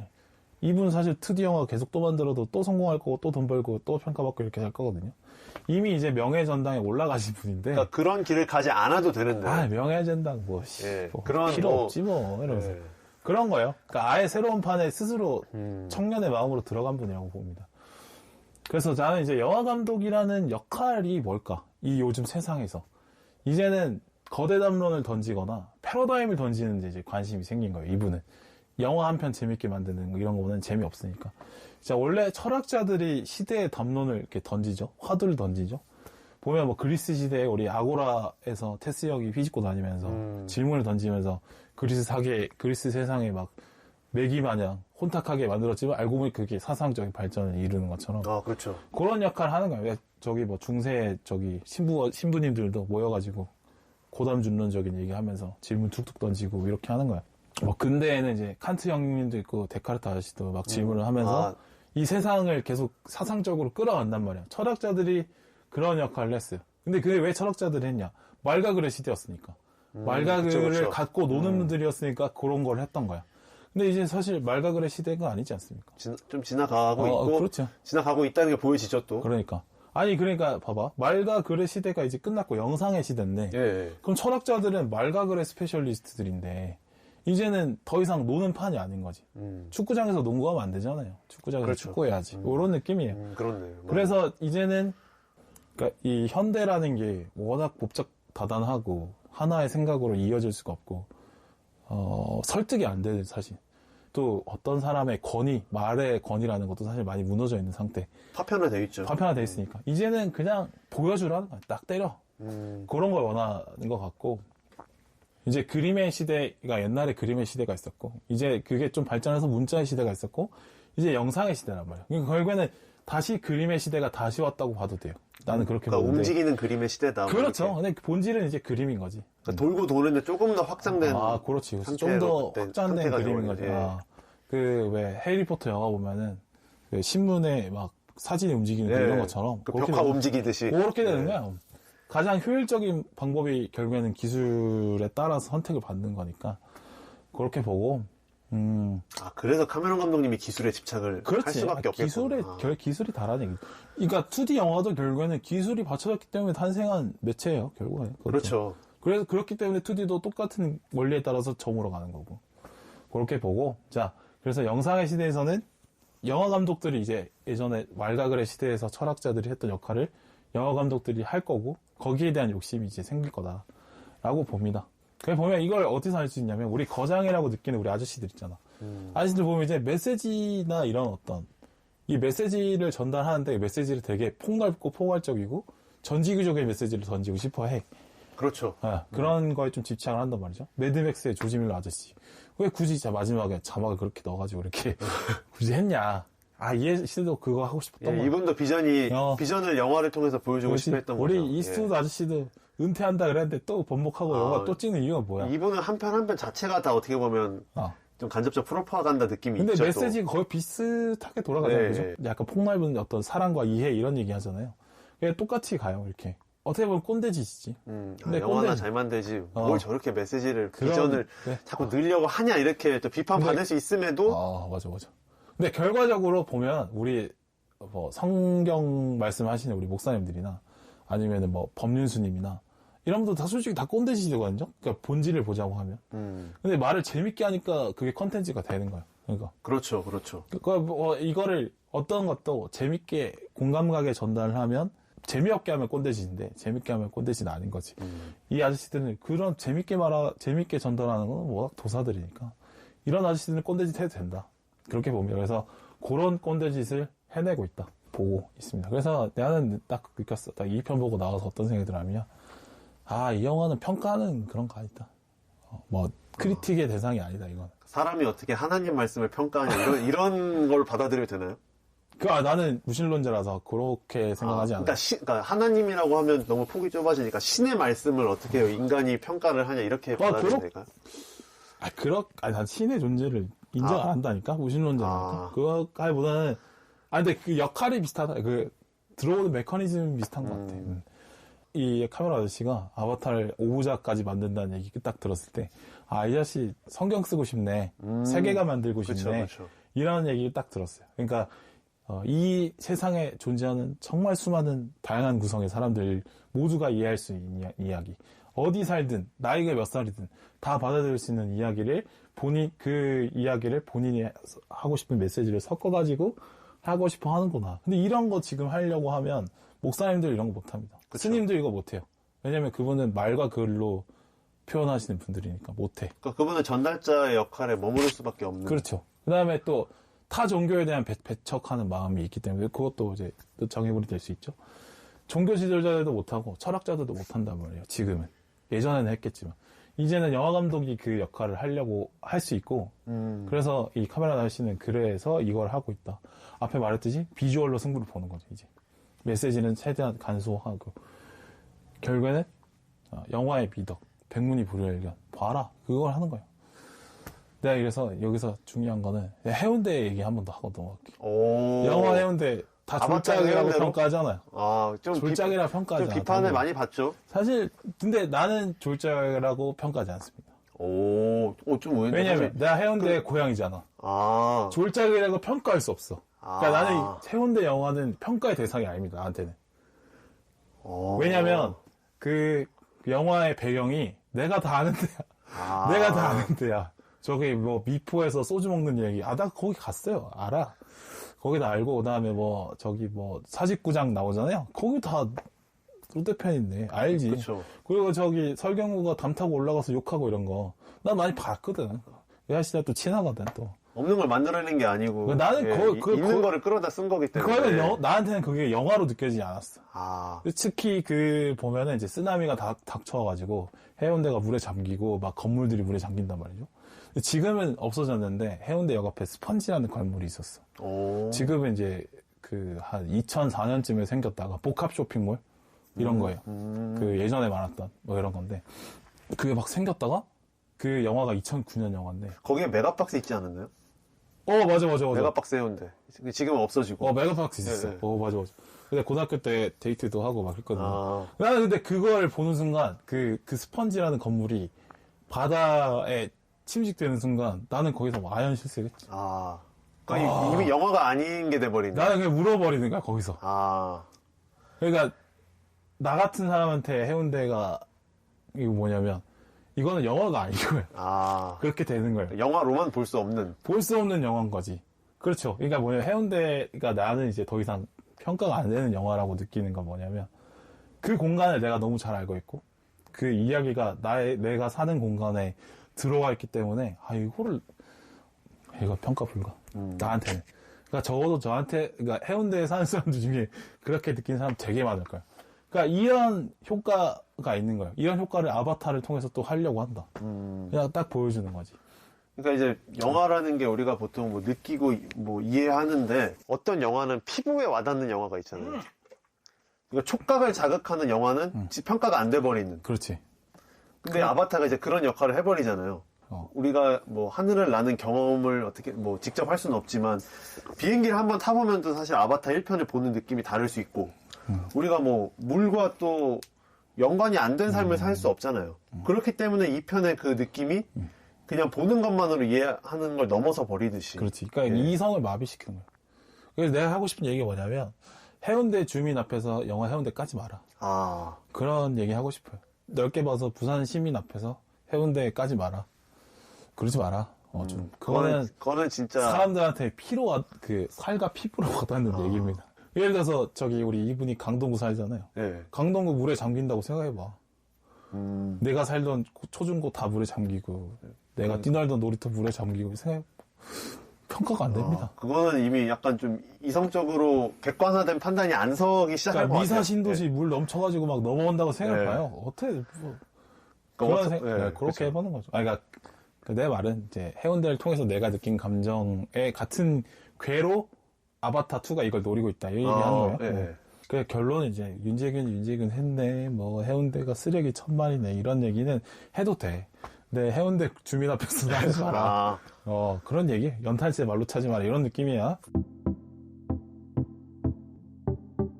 내가 그래서 딱 보고 나와서 딱 든 생각이 우리 카메론 목사님이 예배당에 모아놓고 전 세계 시민들을 예배당에 불러놓고 애들 다 저 뭐였습니까? 나 오늘 말씀을 시청각제로 대체합니다. 그래서 딱 보면서 프로젝터 키는 거야겠다. 엄청난 예배당들 있잖아요. 왜 사랑의 교회 이런 데. 네. 그런 느낌이 막 이미지가 딱 그려지더라고요. 우리 목사님, 딱 카메라 목사님 딱 그래가지고 설교 딱 한다, 딱 봐라. 거기서 약간 보면은, 근데 우리 카메라 목사님은 말로 설명 안 해. 그렇죠. 니들이 그냥 틀어주는 거야. 땅을 옮기사, 물과 그렇지. 생명체를 만나시고, 이렇게 구구절절 할 필요 없이, 그냥 물속 생물과 그 나비족 간의 교감을 보여주면 그걸로 신도들을 설득할 수 있다는 거예요. 그러니까 진짜 좋은 어떤 신부님, 목사님들은 그 신의 말씀을 전달하지 않고 직접 뵙게 만들어줄 수도 있잖아요. 그게 약간 높은 레벨 아닙니까? 그렇죠. 그러니까 성경 말씀을 아예 성경 몇 절에서 말하십니다 이런 게 아니라 에피소드로 녹여버리는. 그치. 네. 그렇지. 그러니까 그 불교식으로 또 설명하면 그냥 느끼는 거, 그 도가 내 안에 생기면 되는 거거든. 그런 거거든. 도노? 그런 거야. 도노 점수의 영역으로 가는. 그런 게 훨씬 더 높은 레벨의 어떤 지도자라고 볼 수 있지. 나는 카메라 형님이 우리 아저씨가 요거 하고 싶다. 이거 하는 거. 그냥 딱 보여서. 그런 야심이 확실히 느껴졌어요. 그런 걸 한다고 싶었어요. 근데 그 결과적으로 이제 이 아저씨가 뭘 얘기하고 싶냐. 약간 풀어보면은 뭐 앞에 얘기한 거죠. 그러니까 다 연결되라는 얘기인데, 모든 것과 연결되라는 얘기인데, 그래서 이제 나비족을 주인공으로 한 것 같아. 나비족 솔직히 외계인 아니잖아요. 나는 그냥 인간으로 보거든. 인간이라고 봐야 돼. 솔직히 봐야 돼. 그러니까 판도라 행성의 인류. 이거 인류라고 봐야 돼. 그냥. 그러니까 겉모습을 나비족으로 표현했을 뿐. 그러니까 우화처럼. 그래, 다 인간 개념으로. 사람 얘기입니다. 솔직히 나비족 솔직히 외계인의 특성이 뭐가 있어요? 외계인으로 구별할 수 있는 특성 없어. 그냥 꼬리. 그러니까 인간의 신체가 다 거의 이제 연장이 돼 있을 골격 뿐이야. 자체가 인간과 거의 비슷하죠. 그러니까 165의 사람과 190의 사람 있잖아요. 근데 둘 다 사람이잖아. 저는 그 정도의 차이를 본다. 나비족과 인간의 차이네. 그러니까 나비족이 만약에 지구에서 살았어. 그럼 좀 더 물질 집착적인 나비족이 됐을 뿐이야. 그렇게 생각을 하고. 뭐 스파이더 있잖아요. 판도라에 살았으니까 애가 나비족처럼 생각하잖아. 그럼 나비족도 만약에 지구에서 자랐다. 그러면은 앞으로 후속편에서 또 그런 모습들이 보여질 수도 있겠네요. 그럼. 나비족들도 점점 문명을 만들어가면서 세속화되는 과정. 약간 변절한 나비족도 나올 수 있고. 나올 수 있다고 하더라고요, 또 3편에서는. 그럼. 이미 충분히 많이 보여줬잖아요. 왜? 인간과 나비족은 쉽게 컨버팅이 된다는 거 보여줬잖아. 그러니까 결국에는 이 나비족을 갖고 와서 하는 얘기는, 그러니까 교묘한 거지. 그러니까 인간 세계 얘기하는 것 같으면 비판받으니까 약간 교묘하게 피해가면서 결과적으로 중요한 건 관객들이 인간의 얘기를 느낀다는 거야. 나비족의 얘기라고 느끼지 않잖아요. 인간 얘기로 느끼잖아. 왜 우리는 나비족에 공감을 하니까. 퀄리치가 인간인데 존나 욕하게 되고. 이런 거죠. 이 아저씨가 그래서 머리를 잘 썼어. 그렇게 생각을 합니다. 그러니까 그 장르적 한계를 잘 그러니까 판타지라고 하는 게 인간과 이질적일 수 있지만 오히려 인간과 가장 맞닿을 수 있는 장르로 그렇죠. 결국은 바꿔놓은 것 같아요. 인간 얘기를 하는 거야. 오히려 더 영리한 게 뭐냐면, 봐봐요. 나비족은 피부색이 구분이 없잖아요. 그러니까 사는 지역에 따라 약간의 외모 변화가 있지. 그 약간 뭐 팔이 팔 근육이 좀 강조가 된다거나 아니면은 뭐 조금 색깔이 이제 뭐 물과 다리 길이가 더 길다거나 있고. 요 정도 차이가 있지. 근데 피부색이 차이 나거나 이러지 않잖아. 근데 오히려 더 영리한 거죠. 그러니까 나비족 얘기를 하면서 그러니까 인종을 뛰어넘을 수 있는 메시지를 던질 수 있는 거예요. 나비족을 통해서. 더 엄청 영리한 선택을 했다. 맞아요. 그래서 이 나비족을 통해서 이 아저씨는 인류는 막 연결되어 있다. 연결돼야 한다. 공생해야 한다. 우리 모두 자연에서 왔고 자연으로 돌아갈 거고 이런 얘기를 말로 표현하지 않지만 느끼게 만들어 주는 거죠. 그렇게 봅니다. 그래서 우리가 이제 앞으로 남은 게 이제 뭐 미개발된 해양에 대한 또 개발이 앞으로 남아 있고 인류가 그다음에 그것까지 끝나서 더 하면 이제 뭐 우주로 나가야겠죠 언젠가는. 그때 어떤 패러다임을 심어놓는 거예요. 미정복된 어떤 공간에 대한 인류의 생각을 이제는 사실은 지금까지의 역사를 보면은 정복의 마인드로 계속 왔어요. 항상 문명과 문명이 아닌 지역이 만났을 때 문명이 비문명 지역을 정복하는 쪽으로 항상 생각했는데 이젠 정복이 아니라 소통하는 마음으로 가자 라는 어떤 패러다임을 심기 위해서 우리 목사님이 빔 프로젝트 틀었다. 이렇게 보고 싶습니다. 저도 공감이 많이 돼요. 네, 공감이 많이 됩니다. 아니, 뭔가 할 말이 있었는데 해봐. 계속 해봐. 이제 편집으로 이렇게 하면 되니까. 아, 그러니까 할 말이 있었는데 까먹어가지고. 예. 까먹은 건 살릴 수 없잖아요. 예. 그래. 예. 아, 뭔가 저도 할 말을 딱 붙이고 싶었는데. 내가 너무 말 많이 했나? 아니요. 그래요. 하나, 둘, 셋. 이 꼭지를 위해서 오늘 한. 저는 1편보다 2편에 더 큰 위험을 느꼈어요, 확실히. 그러니까 진짜 목사님, 형이 먼저 목사님이라고 말을 해줘서 그런지 몰라도 약간 그 교조적인 느낌이 있었지만 그걸 교조적으로 풀지 않았다는 거. 그게 진짜 대단한 것 같고. 그래서 더 영화감 났어요. 어떻게 보면 그걸 꿰뚫면 존나 교조적이라고 할 수 있는데. 그러니까 그걸 아닌 척 그냥 보여준다는 게 참 경지에 오른 게 아닌가. 그러니까 이제 진짜 그 깨달으신 분은 뭐 굳이 말씀을 구구절절 하지 않아도 그냥 몇 마디, 뭐 행동 몇 개로만 딱 보여주잖아요, 그냥. 오히려 아예 우스꽝스러운 행동을 하면서 더 도를 보여주기도 하고.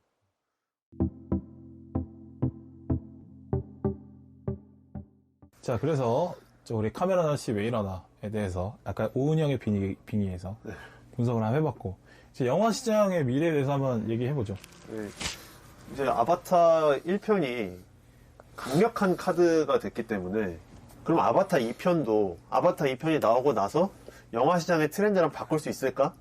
그런 생각을 해봤을 때 저는 조금 회의적이에요. 그 기대가 안 된다니까? 그러니까 아바타 1편 같은 경우는 3D를 뭐 그전에도 3D가 없었던 건 아니지만 3D 대중화를 처음 시도했던 영화였거든요. 그렇죠. 그러니까 아바타 때문에 이제 극장들이 3D 장비를 영상에 갖춰놓는 그런 변화가 있었는데 그리고 제작사들 입장에서도 이제 아바타가 3D 프로덕션 환경을 갖춰놓으니까 자기네들 회사의 다른 영화들도 다 3D 작업을 해놔버린 거죠. 그러면은 관람료도 올라가니까 더 많은 수입원을 창출할 수 있고 이런 뭔가 새로운 느낌의 수입원을 한번 만들어줄 수 있었는데 사실 3D가 이제는 좀 식상하잖아요. 뭐 카메론의 3D는 달랐지만 신기하지 않지. 예, 카메라란다. 카메론의 3D는 확실히 진일보했지만 이 3D 자체가 관객들한테 더 이상 새롭게 느껴지지 않잖아요. 그리고 카메론의 3D를 모든 영화가 다 구현할 수도 없을 거니와 제작 비용이 일단 올라가니까 아바타 이번 물의 길의 영광은 결국에는 그냥 아바타 후속작만 가져갈 수 있고 아바타 시리즈만. 그렇죠. 나머지 앞으로 개봉할 영화들에게는 아바타 1편만큼의 영향을 주지 못할 수도 있겠다. 그래서 우리가 카메론 감독을 카메론 감독이래. 지금까지 카메론 감독을 계속 우리가 추앙해왔지만. 카메론 목사님이라고 불러. 우리 카목사님을 계속 우리가 좀 추켜 세웠지만, 모든 영화인들이 카메론이 될 수 없죠. 또. 그렇죠. 사실 감독들이 자기의 비전을 영화를 통해서 구현하고 싶은 게 당연한데, 상업적인 프로덕션이라고 하는 게 결국에는 감독의 목소리보다 제작사나 회사의 목소리가 더 커지니까. 요즘에는 사실 유독 이제 연출에 제작이 맞춰주는 게 아니라 제작의 연출이 맞춰지는 경우가 많으니까. 미국은 이미 뭐 프로듀서가 더 메인이기도 메인이기도 했으니까요. 제임스 카메론이 아니라 정말 미국의 그냥 영화 감독을 꿈꾸는 젊은이 찰스에게 이 아바타 프로젝트를 맡길 수 있겠냐. 너무 극단적인 예시긴 하지만. 그러니까 그거죠. 약간 그거지. 뭐 홍길동 씨 이런 느낌이죠. 그렇죠. 한국의 홍길동 씨가 몇백억짜리 신과 함께 이런 영화를 만들 수 있냐. 그런 건 아닌 것 같거든요. 한국도 안 되거니와 미국도 스튜디오 입김이 강하기 때문에 카메론처럼 하기는 어렵다. 그리고 앞서 이제 또 빌버니 말씀해 주셨지만 이 시리즈가 서사를 보여주는 컨텐츠로 대세가 돼버렸잖아요. 네. 그래서 영화에서 사실 카메론처럼 비전을 보여주기도 어려워요. 지금. 그러니까 내가 어떤 하고 싶은 이야기가 있는데 이런 인물, 이런 이야기, 이런 기술을 배치해서 한번 내가 세계관을 만들어 보겠다? 이건 진짜 어림도 없는. 그리고 OTT로 제작 흐름이 주도권이 넘어가면서 더 어려워지고. 뭐 앞에 제가 잠깐 얘기했지만 블록버스터들이 다 아바타처럼 볼거리를 줄 수가 없잖아요. 모든 블록버스터들이. 아바타스러운 볼거리는 또 다르죠. 그렇죠. 그러니까 절대적인 물리적인 규모를 구현하기는 어렵고 모든 블록버스터가 다 5억 달러 이상의 제작비를 사용할 수는 없으니까. 그래서 사실 모든 관객들은 모든 영화를 보고 나왔을 때 아바타만큼의 만족도를 얻길 바라잖아요. 그런데 그렇지 못한 영화들이 많으니까 왜 쟤는 카메론처럼 못 만들어? 제임스 카메론은 하는데. 그러면은 근데 사실 현실을 들여다보면 그게 말이 쉽지 이렇게 되는 거거든요. 근데 이번에 3D 영화에서 보고 왔는데 야 아바타만큼 안 되던데 뭐 이렇게 그쵸. 된다는 거지. 그러니까 우리가 뭐 제임스 카메론의 영화를 보고 나왔을 때, 아니면 뭐 논란의 테넷을 보고 나왔을 때, 드니 빌레브의 듄을 보고 나왔을 때 느끼는 감정을 신인 감독들이 만들 수 있는 영화로는 도저히, 그러니까 이미 애초부터 물론 그 신인 감독들 잘 해야겠지만 제작 환경 자체가 다른 거예요 이미. 근데 안 그래도 이제 신인 감독에 대한 허들이 높아져 있는 상태인데 제작비가 그쵸. 많이 높아져 있다 보니까. 근데 제작비가 더 올라가면서 이제 정말 검증되지 않은 감독 아니면 못 쓴다는 거죠. 그렇죠. 그 정도 예산과 그 정도 그 제작 기간을 들일 수가 없는 거죠. 그래서 너무 하이엔드로 간다. 그렇죠. 점점 더 하이엔드로 가니까. 그래서 이 기성 감독들이 한번 판을 바꿔보려고 만드는 영화들이 실제 판을 바꾸는 역할을 해주지 못하고 스튜디오들만 배부르고 감독들의 명예만 더 드높아지는, 그렇게 점점 변하고 있는 것 같아요. 더 빠르게 변화하고 있는 것 같기도 하고요. 우리가 흔히 이제 한 편의 영화가 만들어지면 그게 다른 영화들에게 영향을 주는 낙수 효과를 기대를 하잖아요. 근데 아바타 1편은 확실히 낙수 효과가 있었어요. 있었는데 2편은 그거를 못 줄 것 같다는 거죠. 그 낙수 효과를. 그러니까 이 아바타 2처럼 만들 수 있는 환경은 아바타 2 말고는 또 없는 거죠. 그렇죠. 아바타 3, 4, 5 말고는 새로운 기획을 할 수는 없는 거죠. 만약에 만들어진다고 하더라도 기준점이 아바타 2가 되기 때문에 그렇죠. 너무 짜치게 느껴질 것 같아서 제작이 안 될 거고 또. 그런 것도 있겠고요. 그러니까 이게 뭐 제가 무슨 뭐 돈 투자하는 사람들의 편중성이 잘못된 거다 이런 거를 딱 집어서 지적하려 하기보다는, 일단 지금 뭐 그전에는 영화 스튜디오의 힘이 셌다면 지금은 이제 OTT 업체들의 입김도 커지고 여러 가지 그 영상물들을 만들어낼 수 있는 환경이 생겨버렸잖아요.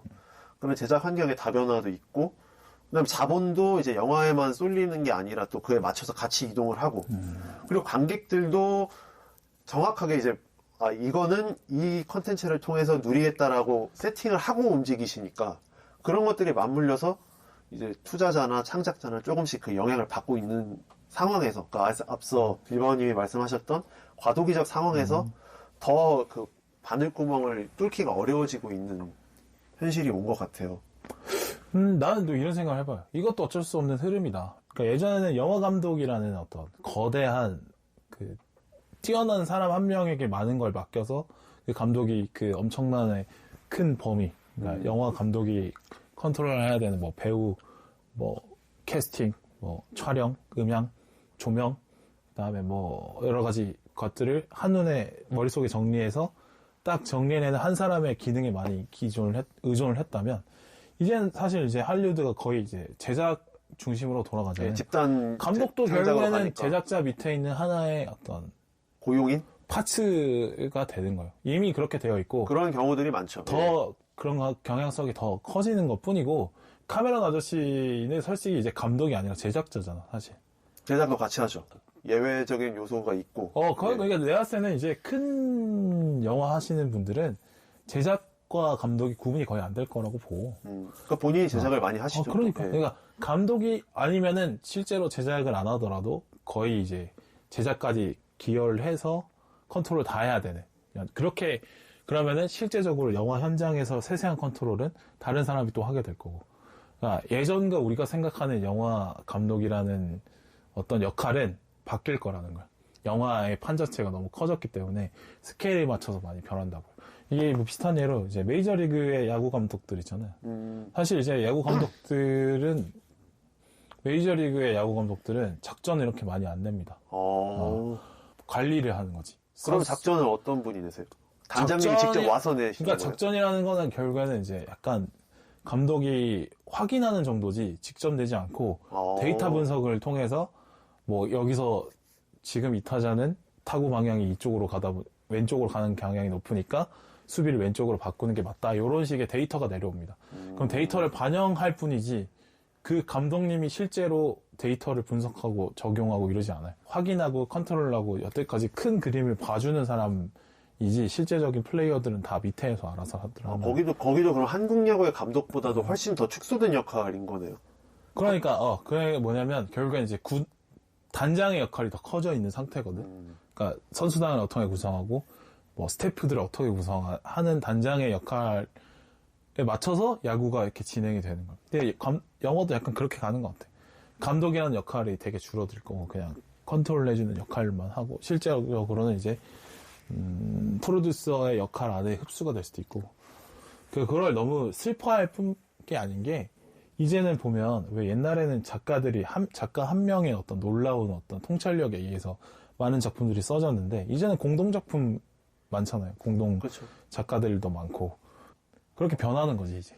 그러니까 기술이 그렇게 할 수 있게 만들어지니까. 예전에는 작가들이 뭐 만날 수가 있나? 만나기 어려우니까 혼자 쓰고, 혼자 고독을 버티면서 쓰고 내서 작품을 만들지만, 이제는 사실 그런 작품을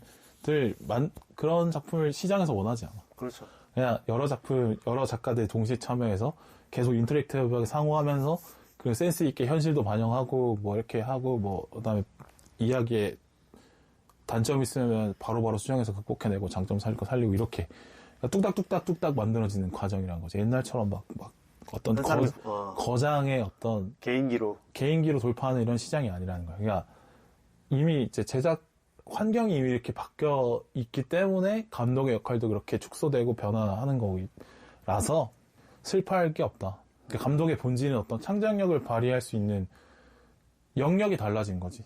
다른 역할에서 창작력을 발휘하게 될 거예요.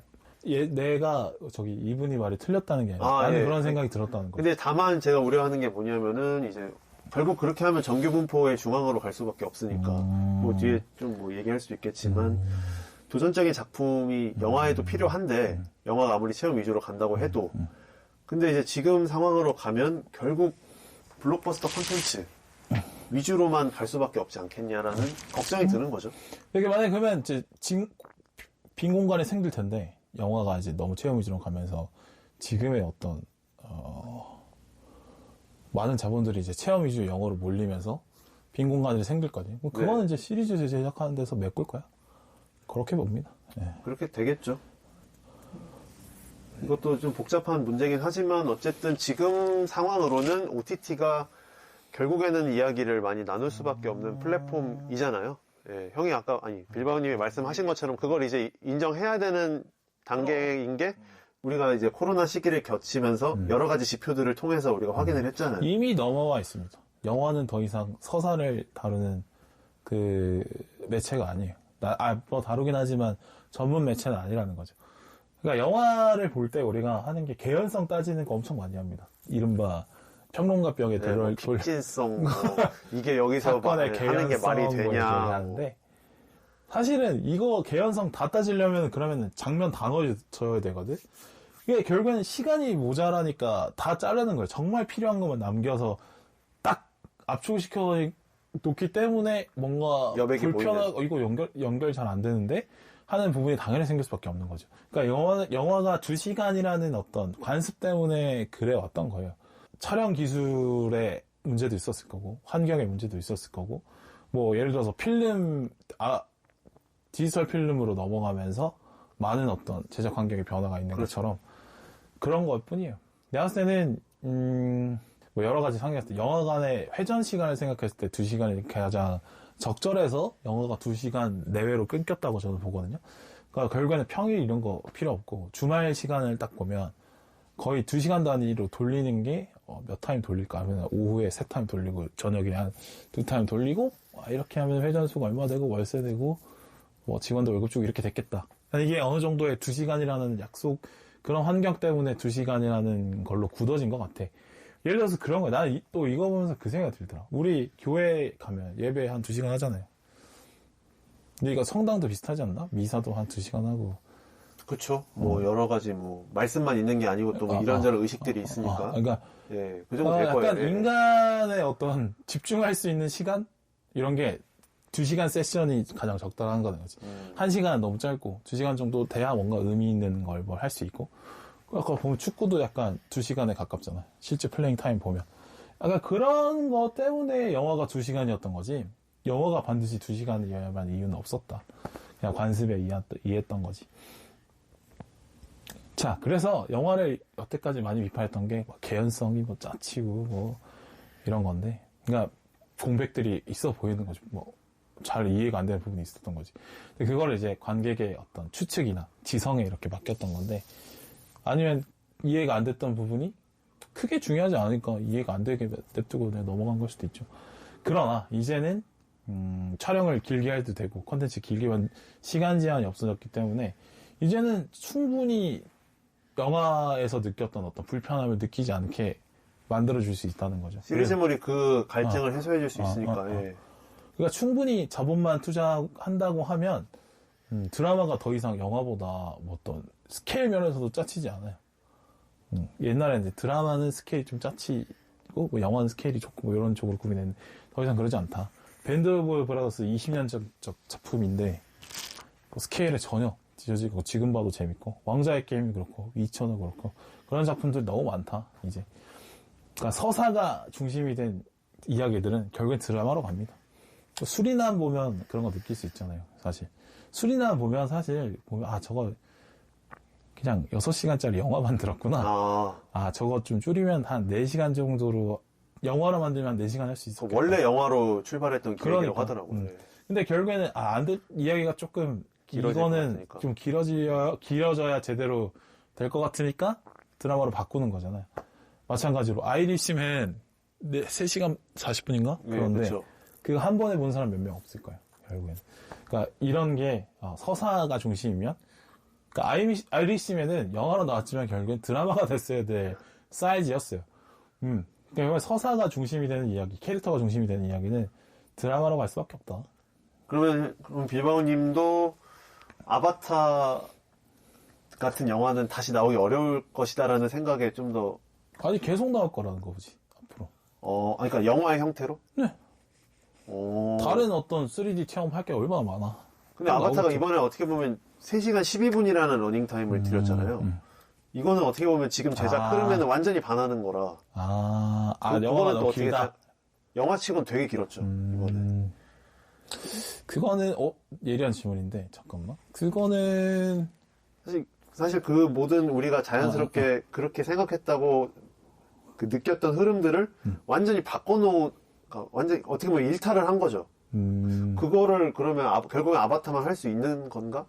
체험대로 하면서 시간도 길었으니까. 그렇죠. 아바타는. 근데 아바타는 좀 특이한 케이스라고 봐야겠죠. 좀 그런 거. 왜냐면 아바타는 이야기가 엄청 큰 얘기잖아. 그렇죠. 그러면서도 체험까지 해야 되잖아. 그러니까 시리즈가 길게 가는 거죠. 이거는 그러니까 아바타는 특이 케이스인 게 전체 시리즈를 5편이고 거기다가 스케일까지 큰 거니까 그래서 3시간짜리로 5편을 만드는 거고. 근데 아바타 같은 이야기가 잘 없겠지. 근데 뭐 체험을 하는 3D 영화는 앞으로 계속 나올 것 같은데. 그렇죠. 그건 계속 나오겠죠. 그래요. 그래서 결국에는 나는 영화가 항상 드라마에 선도하는 매체라고 봐요. 영화에서 시도됐던 것들이 이제 그게 약간 현실에 맞춰서 다운그레이드 돼서 드라마로 넘어가는 건다고 보거든. 이제 드라마가 영화의 한계를 거의 다 따라잡았다고 느꼈을 때 우리 카메론 목사님이 탱커 역할을 하면서 한 번 더. 야, 드라마 여기까지 따라가네? 영화가 여기서 죽지 않아. 나 우리 영화야. 드라마 아니야. 바로 하면서 또 3D로 넘어가는 거죠. 나는 그걸 하고 있다고 보고요. 드라마가 결국에는 영화를 이길 수 없는 건 상영 환경 때문에 그렇습니다. 저도 그게 크다고 봐요. 상영 환경, 결국엔 그럼 또 상영 환경으로 격차를 또 벌려야겠죠. 그래서 3D로 가는 거고. 그래서 어떤 거대한 미친 듯한 어떤 몰입감은 결국엔 영화관에서 보는 영화밖에 못한다고 보고요. 그래서 영화는 체험으로... 결국엔 계속 서사보다는 체험으로 가야 된다. 이렇게 봅니다. 그러니까 체험형 콘텐츠도 결국에는 영화일 수밖에 없다라는 생각을 한 게 최근에 이제 멀티플렉스에서도 영화 말고도 되게 많은 체험형 콘텐츠들을 상영을 하고 있거든요. 뭐 만화가 아니라 콘서트도 하고 뭐 그렇죠. 축구 중계도 하고 하는데 확실히 그 어두운 환경 안에서 집중적으로 볼 수 있다라는 건 영화만 즐길 수 있는 요소인 것 같아요. 그렇죠. 우리가 스포츠 경기를 물론 어두운 스크린 안에서 보면 더 집중이 되겠지만 사실 스포츠 경기 자체가 여러 사람들과 같이 즐기는 게 기본 옵션이잖아요. 좀 밝은 데서. 그러니까 어떻게 보면은 그게 또 대체하기에는 좀 미흡해 보이고 콘서트도 이 아티스트와 관객 간의 교감이 필요한데 그거를 화면으로만 충족시키기에는 뭔가 아쉽고 그래서 결국에는 체험형 콘텐츠도 영화가 선도할 수밖에 없겠다라는 생각이 들어요. 근데 나는 아까 말했던 그 인간의 모든 집중력이 몰입이 유지될 수 있는 시간이 아마 2시간 정도인 것 같다라는 게 뭐 예배 시간, 축구 경기 시간, 네. 뭐 스포츠 경기 시간이 약간 2시간 전으로 끊긴다라는 게 그렇게 고착이 되는 게 결국에는 인간의 집중력이 한 2시간 정도라고 해서 결국 그렇게 굳어진 거라고 나는 보는데, 자, 스포츠 경기를 보는 거랑 스포츠 경기가 주는 몰입감이랑 영화를 주는 몰입감이랑 메커니즘이 다르다고 봐요. 그러니까 스포츠 경기는 뭔가 나의 집단으로서 속한 소속감이 또 몰입감을 높여주거든. 그렇죠. 그러니까 어디를 응원하냐. 축구 자체는 수준이 별로 안 높을 수 있으나 내가 거기에 몰입해 있기 때문에 재밌는 거예요. 그렇게 보면. 축구 경기 수준으로 보면 당연히 엘클라시코가 높겠지. 그러나 나는 대한민국 국가대표팀에 몰입이 되어 있기 때문에 대한민국 축구 대표팀의 수준이 당연히 엘클라시코보다 낮아도 더 재밌게 볼 수 있는 거거든. 그러니까 영화와는 다른 방법으로 몰입감을 높여주고 있어서 좀 결이 다를 수 있다. 근데 그걸 상영관에서 봤을 때 그 몰입감은 비교해 볼 수 있지 않을까요? 어두운 상영관 안에서 영화를 보는 것처럼 스포츠 경기를 보거나 콘서트를 보는 게 그 영화를 보는 것만큼의 체험적 가치나 기쁨을 관객들한테 줄 수 있냐? 그러니까 당연히 이제 관객 혼자서 1인이 영화관에서 축구를 본다. 아니면 영화를 본다. 당연히 영화의 만족도가 높겠죠. 영화관에서 축구를 보는 경우는 대부분 이벤트고, 그렇죠. 이벤트 그러면 시기성이 높다는 거고, 대부분 많은 관중들과 함께 볼 거야. 그래서 당연히 몰입도는 같이 올라가겠지. 그러니까 축구 경기의 스포츠 경기의 핵심은 같이 보는 관중들이에서 오는 몰입감이 또 있는 거죠. 다르다고 봅니다. 그 몰입감을 비교할 수는 없을 거야. 폭발력으로 치면 스포츠 경기가 더 크지 않을까요? 스포츠나 콘서트는 빛이 좀 필요하다고 생각을 해서, 왜냐하면 옆에 응원하는 사람이 보이는 것과 보이지 않는 것에 또 차이가 있다고 생각이 들고, 콘서트도 이제 옆에 즐기고 있는 관객이 보이느냐 안 보이느냐도 또 차이가 큰 것 같은데. 그럼 본질의 차이는 그거죠. 영화 관객들은 서로 소통하면 안 되잖아. 그렇죠. 그런데 콘서트나 스포츠 경기 관객들은 서로 마음껏 소통해도 돼요. 그 차이겠죠. 네, 근데 그거를 이제 결국에는 상영관에서 100% 못 즐기니까 영화가 체험형 콘텐츠로 제일 낫다, 이런 생각이 든 거죠. 그래, 영화관에서 요새 이제 다양한 시도들로 네, 이번에 체험 콘텐츠를 많이 네, 팔죠. 네. 네네. 상영관 남는 거 어차피 영화 틀지 말고 축구 경기 들거나 콘서트 틀거나 하는 거. 내가 만약에 아미야, BTS 팬클럽이야. 근데 영화관 가서 그 BTS 콘서트 영상을 같이 팬들이랑 봐. 그럼 몰입감 엄청 개쩔 것 같은데? 나랑 같은 뜻을 함께하는 사람들이 같이 있는 그 소속감은 말로 못하는 게 있거든요. 그렇죠. 저도 이제 축구도 직관에 가보고 축구, 농구, 야구 다 보러 가봤는데 확실히 좀 옆에 막 이제 플레이하는 선수들 말고도 그 응원하는 사람들이 눈에 보였을 때 맞아, 그런 몰입감이 더 맞아. 같은 얘기하는 거야. 같은 얘기하는 건데 이제. 그래서 이제 영화가 계속 체험을 강조하는 방향으로 갈 수밖에 없다면 결국에는 또 그럼 2년 동안 아바타 후속편을 기다려야 하나? 그런 생각이 이제 드는 거예요. 아바타가 아니면 영화 갈 이유가 없어졌겠다, 2년 동안. 네. 그렇게 생각하게 돼버릴 수 있잖아요, 사람들이. 그렇죠. 이제 앞으로 나올 컨텐츠들이 아바타만큼의 만족도를 못 줄 가능성이 더 높은데. 오히려 아바타2라는 거대한 괴물이 영화관이라는 그 인프라를 부수낼 수도 있다. 예, 그러니까 1편은 아예 영화관의 어떤 환경을 바꿔놓은 거라면, 2편은 그냥 모래만 그냥 혼탁하게 날리고 끝나는 걸 수도 있겠다라는 생각이 많이 관객 들더라고요. 입장에서는 아바타2 감 정도 아니면 영화관 갈 필요 없지. 그렇죠. 이렇게 되면서 오히려 영화관을 황폐화시킬 수 있다. 예, 저는 그렇게 생각이 드는 거죠. 그거는 최근 트렌드를 봐도 그렇죠. 빅네임만 보러 갈 필요가 있게 느껴지고, 빅네임들은 우르르 몰려가서 보는데, 그런 거 아닌 영화들은 잘 안 보게 되니까. 그렇죠. 그러니까 할리우드도 계속 그런 영화들 위주로만 기획을 하니까, 그런 영화들은 사실은 아바타처럼 기술적인 그 발전까지 고려를 하면은 좀 기간이 길어지는데, 그렇지 않은 작품들은 사실 원천 개발하는 것보다는 훨씬 프로덕션도 간편하니까, 그래서 할리우드도 기획을 자꾸 좀 안일하게 할 수 있지 않을까? 이런 아바타2가 성공을 하면은, 그래. 그냥 계속 프랜차이즈나 찍어내면서 관객들 몰입감이나 그 시간만 딱 높이는 컨텐츠들 위주로 가자. 그렇게 갈 수도 있겠다는 생각이 들고, 실제로 이제 아바타가 디즈니가 배급을 하잖아요. 디즈니가 만드는데, 디즈니도 최근에 라인업들을 보면 그냥 마블 영화들, 그 다음에 기존에 나왔던 애니메이션들 후속편, 아니면은 옛날에 막 자기네들이 이제 갖고 있는 그 이제 지적 재산 중에서 괜찮은 영화들 후속편, 계속 그냥 새로운 걸 개발하려기보다는 익숙한 것들만 계속 관객들이 그거를 추구하고, 관객들은 새로운 걸 보기보다는 아무래도 기존에 내가 좋아했던 것들이 또 재현되면서 좀 더 변주하는 거에 사람들이 익숙해 하니까. 그러니까 투자 비용이 너무 올라갔기 때문에 절대 실패하지 않은 컨텐츠만 나온다. 네네네. 그래서 아쉽더라고요. 할 수 있겠네요. 그러니까 디즈니도 내년에 보면은 뭐 앤트맨, 인디아나 존스 후속편, 인어공주 실사화 뭐 이런 거거든요. 그러니까 그런 기획들로 가니까 오히려 다양성을 해치고 있고 너무 아이디어로만 거기에 승부하는 영화들을 보기 어렵다는 거죠. 예, 아이디어는 그냥 대충 해놓고 이거를 첨단화시키는 작업으로 가자. 특화관 하자. 3D 작업하고 4D 작업하고 돌비 뭐 음향 입혀서 이런 쪽으로 가니까 그게 뭐 영화 관객몰이에는 좋을 수도 있고 브랜드 파워를 강화하는 데는 좋을지 모르겠지만 결국에는 극장가로 사람들을 불러일으킬 수 있겠냐. 이렇게 하다가 디즈니 질리네 아바타나 기다려야겠다로 귀결될 수 있지 않을까 싶더라고요. 뭐 공감하는데 근데 뭐랄까요? 근데 항상 변화는 점진적이야. 의미가 있는 변화는 항상 그쵸. 점진적이야. 우리가 항상 급진적으로 아바타 2가 나왔다고 해서 전부 다 아바타 2로만 보러 갈 것 같지만 그런 경향이 뭐 첨가가 되는 거지 완벽하게 흐름이 그렇게 바뀌잖아요. 왜냐면 사람은 감성대로 움직이니까. 그래서 경로가 있으니까 그렇게 영화를 한데, 우리가 많이 보러 가는 이유는 사실 우리 같이 영화를 많이 보는 사람들의 기준을 놓으면 안 되고 그냥 영화는 항상 접근성이 좋아서 시간을 보내기 좋아서 보는 사람이 대부분이랄 거라는 거죠. 토요일 오후에 만났어 데이트하러. 영화 보는 것만큼 억울하게 데이트 코스 짜기 편한 게 없거든. 그런 쪽으로 오히려 그냥 그러니까 영화 내용 자체라기보다는 영화를 소비하는 어떤 주변 환경에 의해서 영화도 소비되고 있는데 그 환경은 변하지 않기 때문에 그러니까 영화관의 입지 그 어떤 만나기 좋은 지점에 항상 영화관이 있고 영화관 밑에 먹을 거 많고 데이트할 거 많고 이런 어떤 편리성 그 편리성으로 영화가 소비되는 건 여전하기 때문에 환경이 확 바뀌고 이러진 않을 거예요.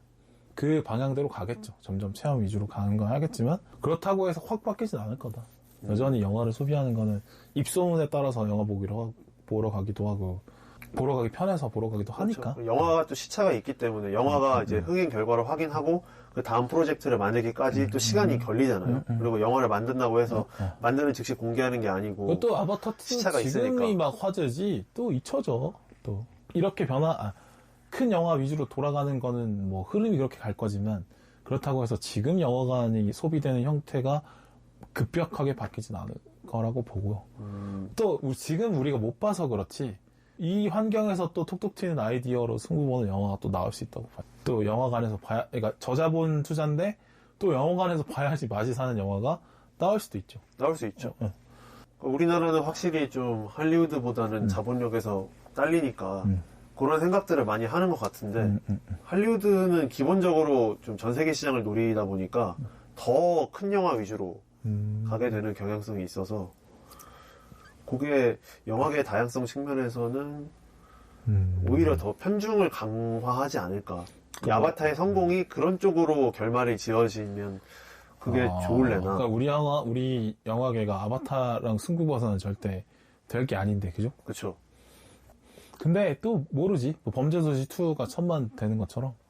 근데 그거는 또 한국 영화만의 스타일이 그대로 녹아 있으면서 그렇죠. 흥행을 한 거잖아요, 그죠? 그거는 또 나름의 또 대비를 하실 것 같아요. 그리고 할리우드도 할리우드만의 역할을 좀 해줄 필요도 있을 것 같아요. 네. 할리우드 역할 뭐예요? 그러니까 할리우드도 어떻게 보면 세계 영화 시장의 중심인데 너무 안정적으로 가는 것 같다는 생각인 거죠. 그러니까 후속편 기획, 뭐 그냥 기존에 갖고 있던 컨텐츠들을 리바이벌하는 기획 이런 것들로만 관객들이 극장가로 불러들이기는 좀 설득력이 점점 더 떨어지지 않을까 그런 생각이 그러니까 이렇게 하면 좆될 것 같다는 거잖아요, 그죠? 그러니까 좆된다기보다는 되는 놈은 더 좆된다 그렇게 가는 거예요. 좆될 것 같은데 좆될 것 같은 느낌으로는 그 좆되는 방향을 바꾸지 않아. 진짜 좆돼야 좆되는 방향을 바꾸거든요.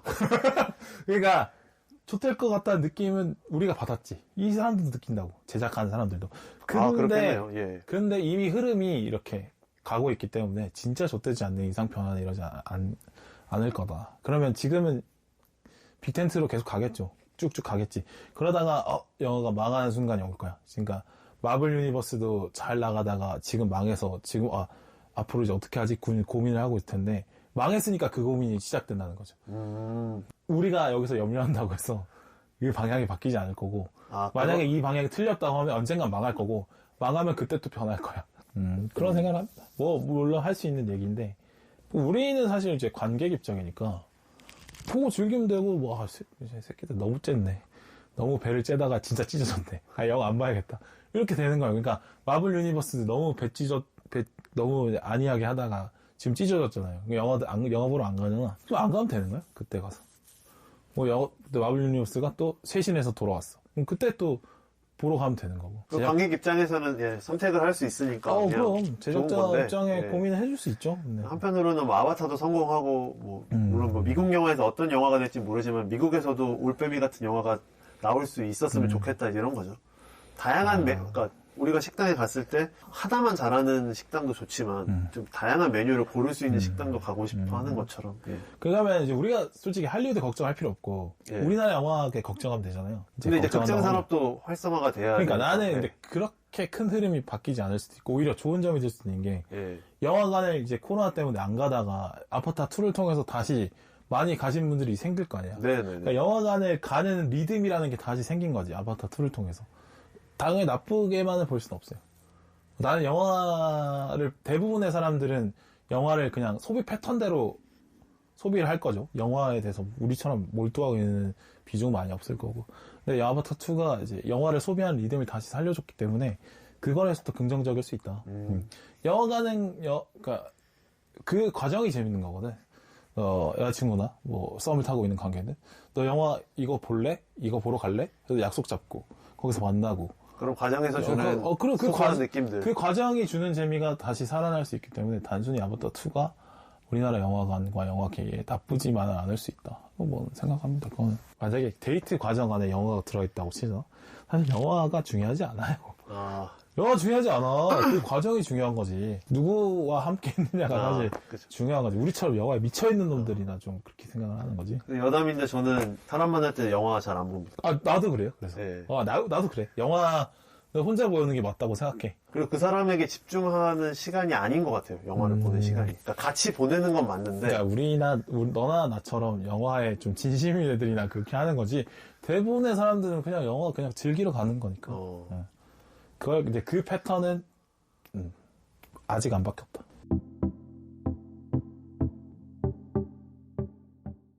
자, 얘기 다 해봤고요. 자, 소감 얘기해볼까요? 사실 아바타를 이제 저희가 올빼미 녹음을 끝나고 이제 밀바오님이 아바타를 꼭 같이 하고 싶다고 하셔서 어떻게 보면 기다려준 아이템이었거든요.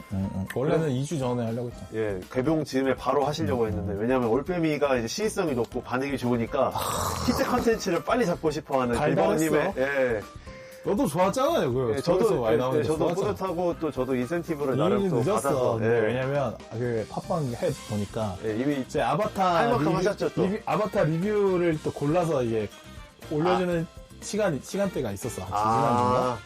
우리는 이제 그 차는 건물주들이 한번 싹 훑고 가셨구나. 이미 그러니까 건물주님께서 한번 이제 또 그 인형 찍게 올리는 것처럼 끌어올려 주셨었는데 그 시기는 이미 지났죠. 근데 우리는 이제 그거지. 나중에 막 그 역주행하는 그렇게 할 수 있지. 나중에라도 아바타 아바타 3편 개봉했는데 그것까지는 아니고 아바타 2랑 상관없이 우리 토크의 진로 승부하는 거죠. 그렇죠. 본질은 그거죠. 그래서 아무튼 빌바오님이 기다려주셔가지고 같이 얘기해볼 수 있게 돼서 좋았고 저희가 지금 새해 첫 녹음이거든요. 새해 첫 녹음을 또 이렇게 재밌는 작품을 할 수 있게 돼서 좀 재밌었습니다. 재밌었고 빌바오님 어떠세요? 아바타 기다려서 해보셨는데 아바타는 이미 이제 이미 너무 레드오션이라는 게 눈에 보였기 때문에 생각보다 그렇게 시기에 얽매고 싶지 않았어요. 했으면 좋았을까? 좋았겠죠? 근데 아니야 오히려 지금이 좋은 것 같아. 좀 더 냉정하게 볼 수 있어서 좋은 것 같고 여전히 얘기하는 게 재밌어야 된다는 게 중요한 것 같고. 그리고 되게 또 다행인 게 뭐냐면 아바타가 1편도 그렇고 2편도 그렇지만 되게 롱런하는 컨텐츠거든요. 아직도 안 본 사람이 많을 수 있어요. 네네. 그래서 지금 하는 게 늦은 게 아닐 수도 있다. 충분히 또 대외적인 반응도. 흥행에 그렇게 집중하면 안 됩니다. 어차피.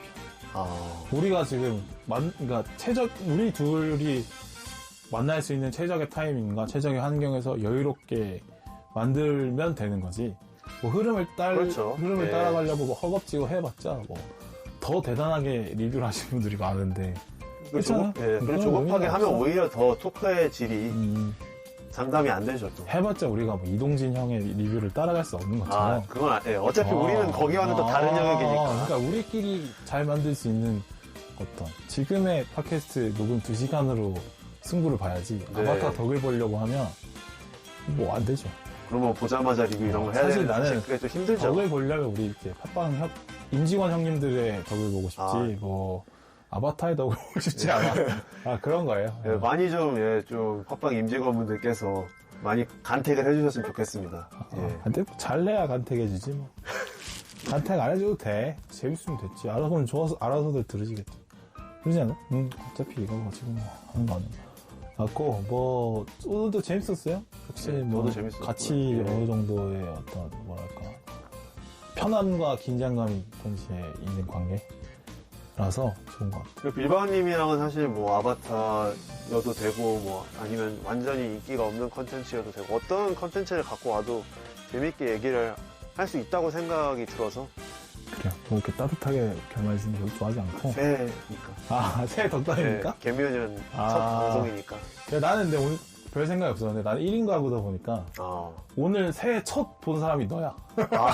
2023년. 원래 새해 첫 뭘 하는 게 되게 1년에 뭔가를 좌우한다고 하잖아요. 새해 2023년 첫 만남이 놉니다. 그래서 그런 거에 또 의미를 두려고 하는 건 아니고 그렇네 생각해보니까 그렇다는 거고 뭐.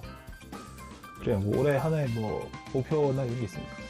올해는 더 많은 컨텐츠를 보고 싶고 좀 재미있는 컨텐츠가 많이 나왔으면 좋겠다.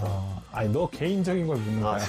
저 개인적으로는 그냥 잘 됐으면 좋겠다. 뭐 이것저것 이래저래. 이래저래? 두루뭉실하네. 그냥 뭐 구체적으로 세운다고 해서 그게 딱 이루어지지 않더라고요. 어차피 하루하루 제가 구체적으로 살아가야 되는 건 저기 때문에 꿈은 추상적으로 두고. 그래 뭐 새해 뭐 연말 뭐 봄 됐다고 또 하고 뭐 여름이라고 또 하고 이런 거보다는 사실 하루하루에 집중하는 게 편하고. 그러니까 저는 언제부턴가 뭐 지키진 않는데 하루하루를 1월 1일처럼 살자라는 생각을 늘 하거든요. 그런 거 치고 그렇게 열심히 안 살잖아. 그러니까요. 생각은 늘 해요. 아니 이번에 아예 새해 계획도 안 세웠어. 원래는 뭐 뭘 하자 했는데 계획도 안 세웠어. 이게 막 작년에 있었던 큰 변고 때문에 좀 바뀐 것 같은데. 올해는 좀 작년 액땜으로 생각하시고 좀 좋은 일들이 더 많으셨으면 좋겠어요. 액땜치고 아직도 안 끝났는데? 그래도. 액땜치고? 그쵸. 그렇긴 한데, 그래도. 그 사고가 좀 너무 컸어서. 그걸 어떤 바운스백으로 이용을 하셨으면 좋겠다는 바람입니다. 또 오랜 또 지인으로서. 그래요. 청취자분들도 새해 복 많이 받으시고. 계속 진행을 하려고 그러네? 아니, 진행이 아니라 그냥 듣는 분들도 생각하고 싶어? 하고 싶어? 아니, 하고 싶은 게 아니라. 나는 진행 안 하면 좋아. 듣는 분들도 고려를 해줘야 되니까. 이번 녹음을 좀 복귀해보니까 너의 진행으로 많이 굴러왔어. 그래요? 너는 딱히 한 게 없는데. 아니, 너가 은근히 이렇게 다음으로 넘기더라고. 하고 싶으면 너 진행해도 돼. 아니. 어차피 오프닝 멘트도 너가 아니에요. 이렇게 해도 돼. 아니에요. 그냥 흐름을 좀 자연스럽게 해보자 뭐 이런 생각이지. 저도 뭐. 아니야, 은근히 또 방송 욕심이 있는 것 같은데. 해봐. 아니야. 안 해? 네? 어떤 걸, 지금 어떤 걸 해야 돼? 아니, 다음 녹음할 때 너가 진행을 해봐. 아니, 그냥 그거는 뭐 굳이, 자연스럽게 하는 게 제일 좋은 거 하면 잘할 것 같은데. 지금처럼 하면 돼, 그렇게. 그런가요? 내 말 잘라먹고 넘어가고 이렇게 하면 돼. 내가 그랬나요? 그러면 내가 무한 끼어들기 무엇인지 내가 보여줄 수 있지. 흐름 안 보고 끼어들기 시작하면 너 장난 아닙니다. 제가 사실은 전자 팟캐스트가 있는데 거기서는 거의 뭐 라인 브레이킹 전문가이기 때문에 거기서 이제 진행하는 형 누나들이 라인을 세워놔. 무조건 끼어들지. 무조건 끼어들어가지고 막 어떻게든 막 재미 포인트 만들고 이런 걸 만약에 원한다. 그런 거 하면 나는 뭐 더 좋습니다. 사실 내가 원하는 건 그런 겁니다. 어떤 프리롤 메시처럼 그렇게 하고 싶거든. 그렇게 할 수 있어요. 같이 하는 것의 묘미를 좀 느끼게 해드리려고 하는 건데, 어떻게 하는지 잘 모르겠네요. 저도 하면서 막 어떤 전체적인 흐름을 제가 보지는 못하는 것 같아요. 하면서. 아직까지는. 흐름이 뭐 중요해. 그냥 하면 되지. 그런가요? 그래. 그래 하면 됩니다. 그래요. 잘 했고, 글쎄, 나도 하나 더 생각해볼게. 그러니까, 우리가 말가그레 시대에 살았기 때문에 뭔가 어떤 선형적인 시간 구조에 따라서 뭔가 이렇게 착착착 정리가 된다고 생각하는 강박이 있는데, 이미 그런 시대는 지났어. 틱톡의 시대, 릴스의 시대에 무슨 시간적인 선형과 논리가 필요합니까? 그냥 어떤 폭발적인 그 순간이 중요한 거지. 찰나에 집중하는 게 시대 정신이라서 이렇게 정리가 중요하고 논리가 중요하고 그런 것도 중요하겠지만 이제는 그것이 지배하는 세상은 끝났기 때문에 그렇게 정리가 잘 되고 이렇게 하는 거 이게 이제 그러면 좋지. 되면 좋지. 근데 거기에 집착할 필요는 없다. 그렇게 봅니다. 네네. 근데 팟캐스트는 또 정리가 필요하지. 또. 팟캐스트는 또 정리가 필요하지. 이제 라인을 잘 타야 되는데 어렵네요. 네. 저도 방송 경험이 막 엄청 많이 있진 않다 보니까. 그래. 자, 이렇게 중구난방으로 이렇게 정리를 해보고, 정리 안 되면 또 어때? 그렇죠. 하여튼 새해 복 많이 받으라는 말 안 할게.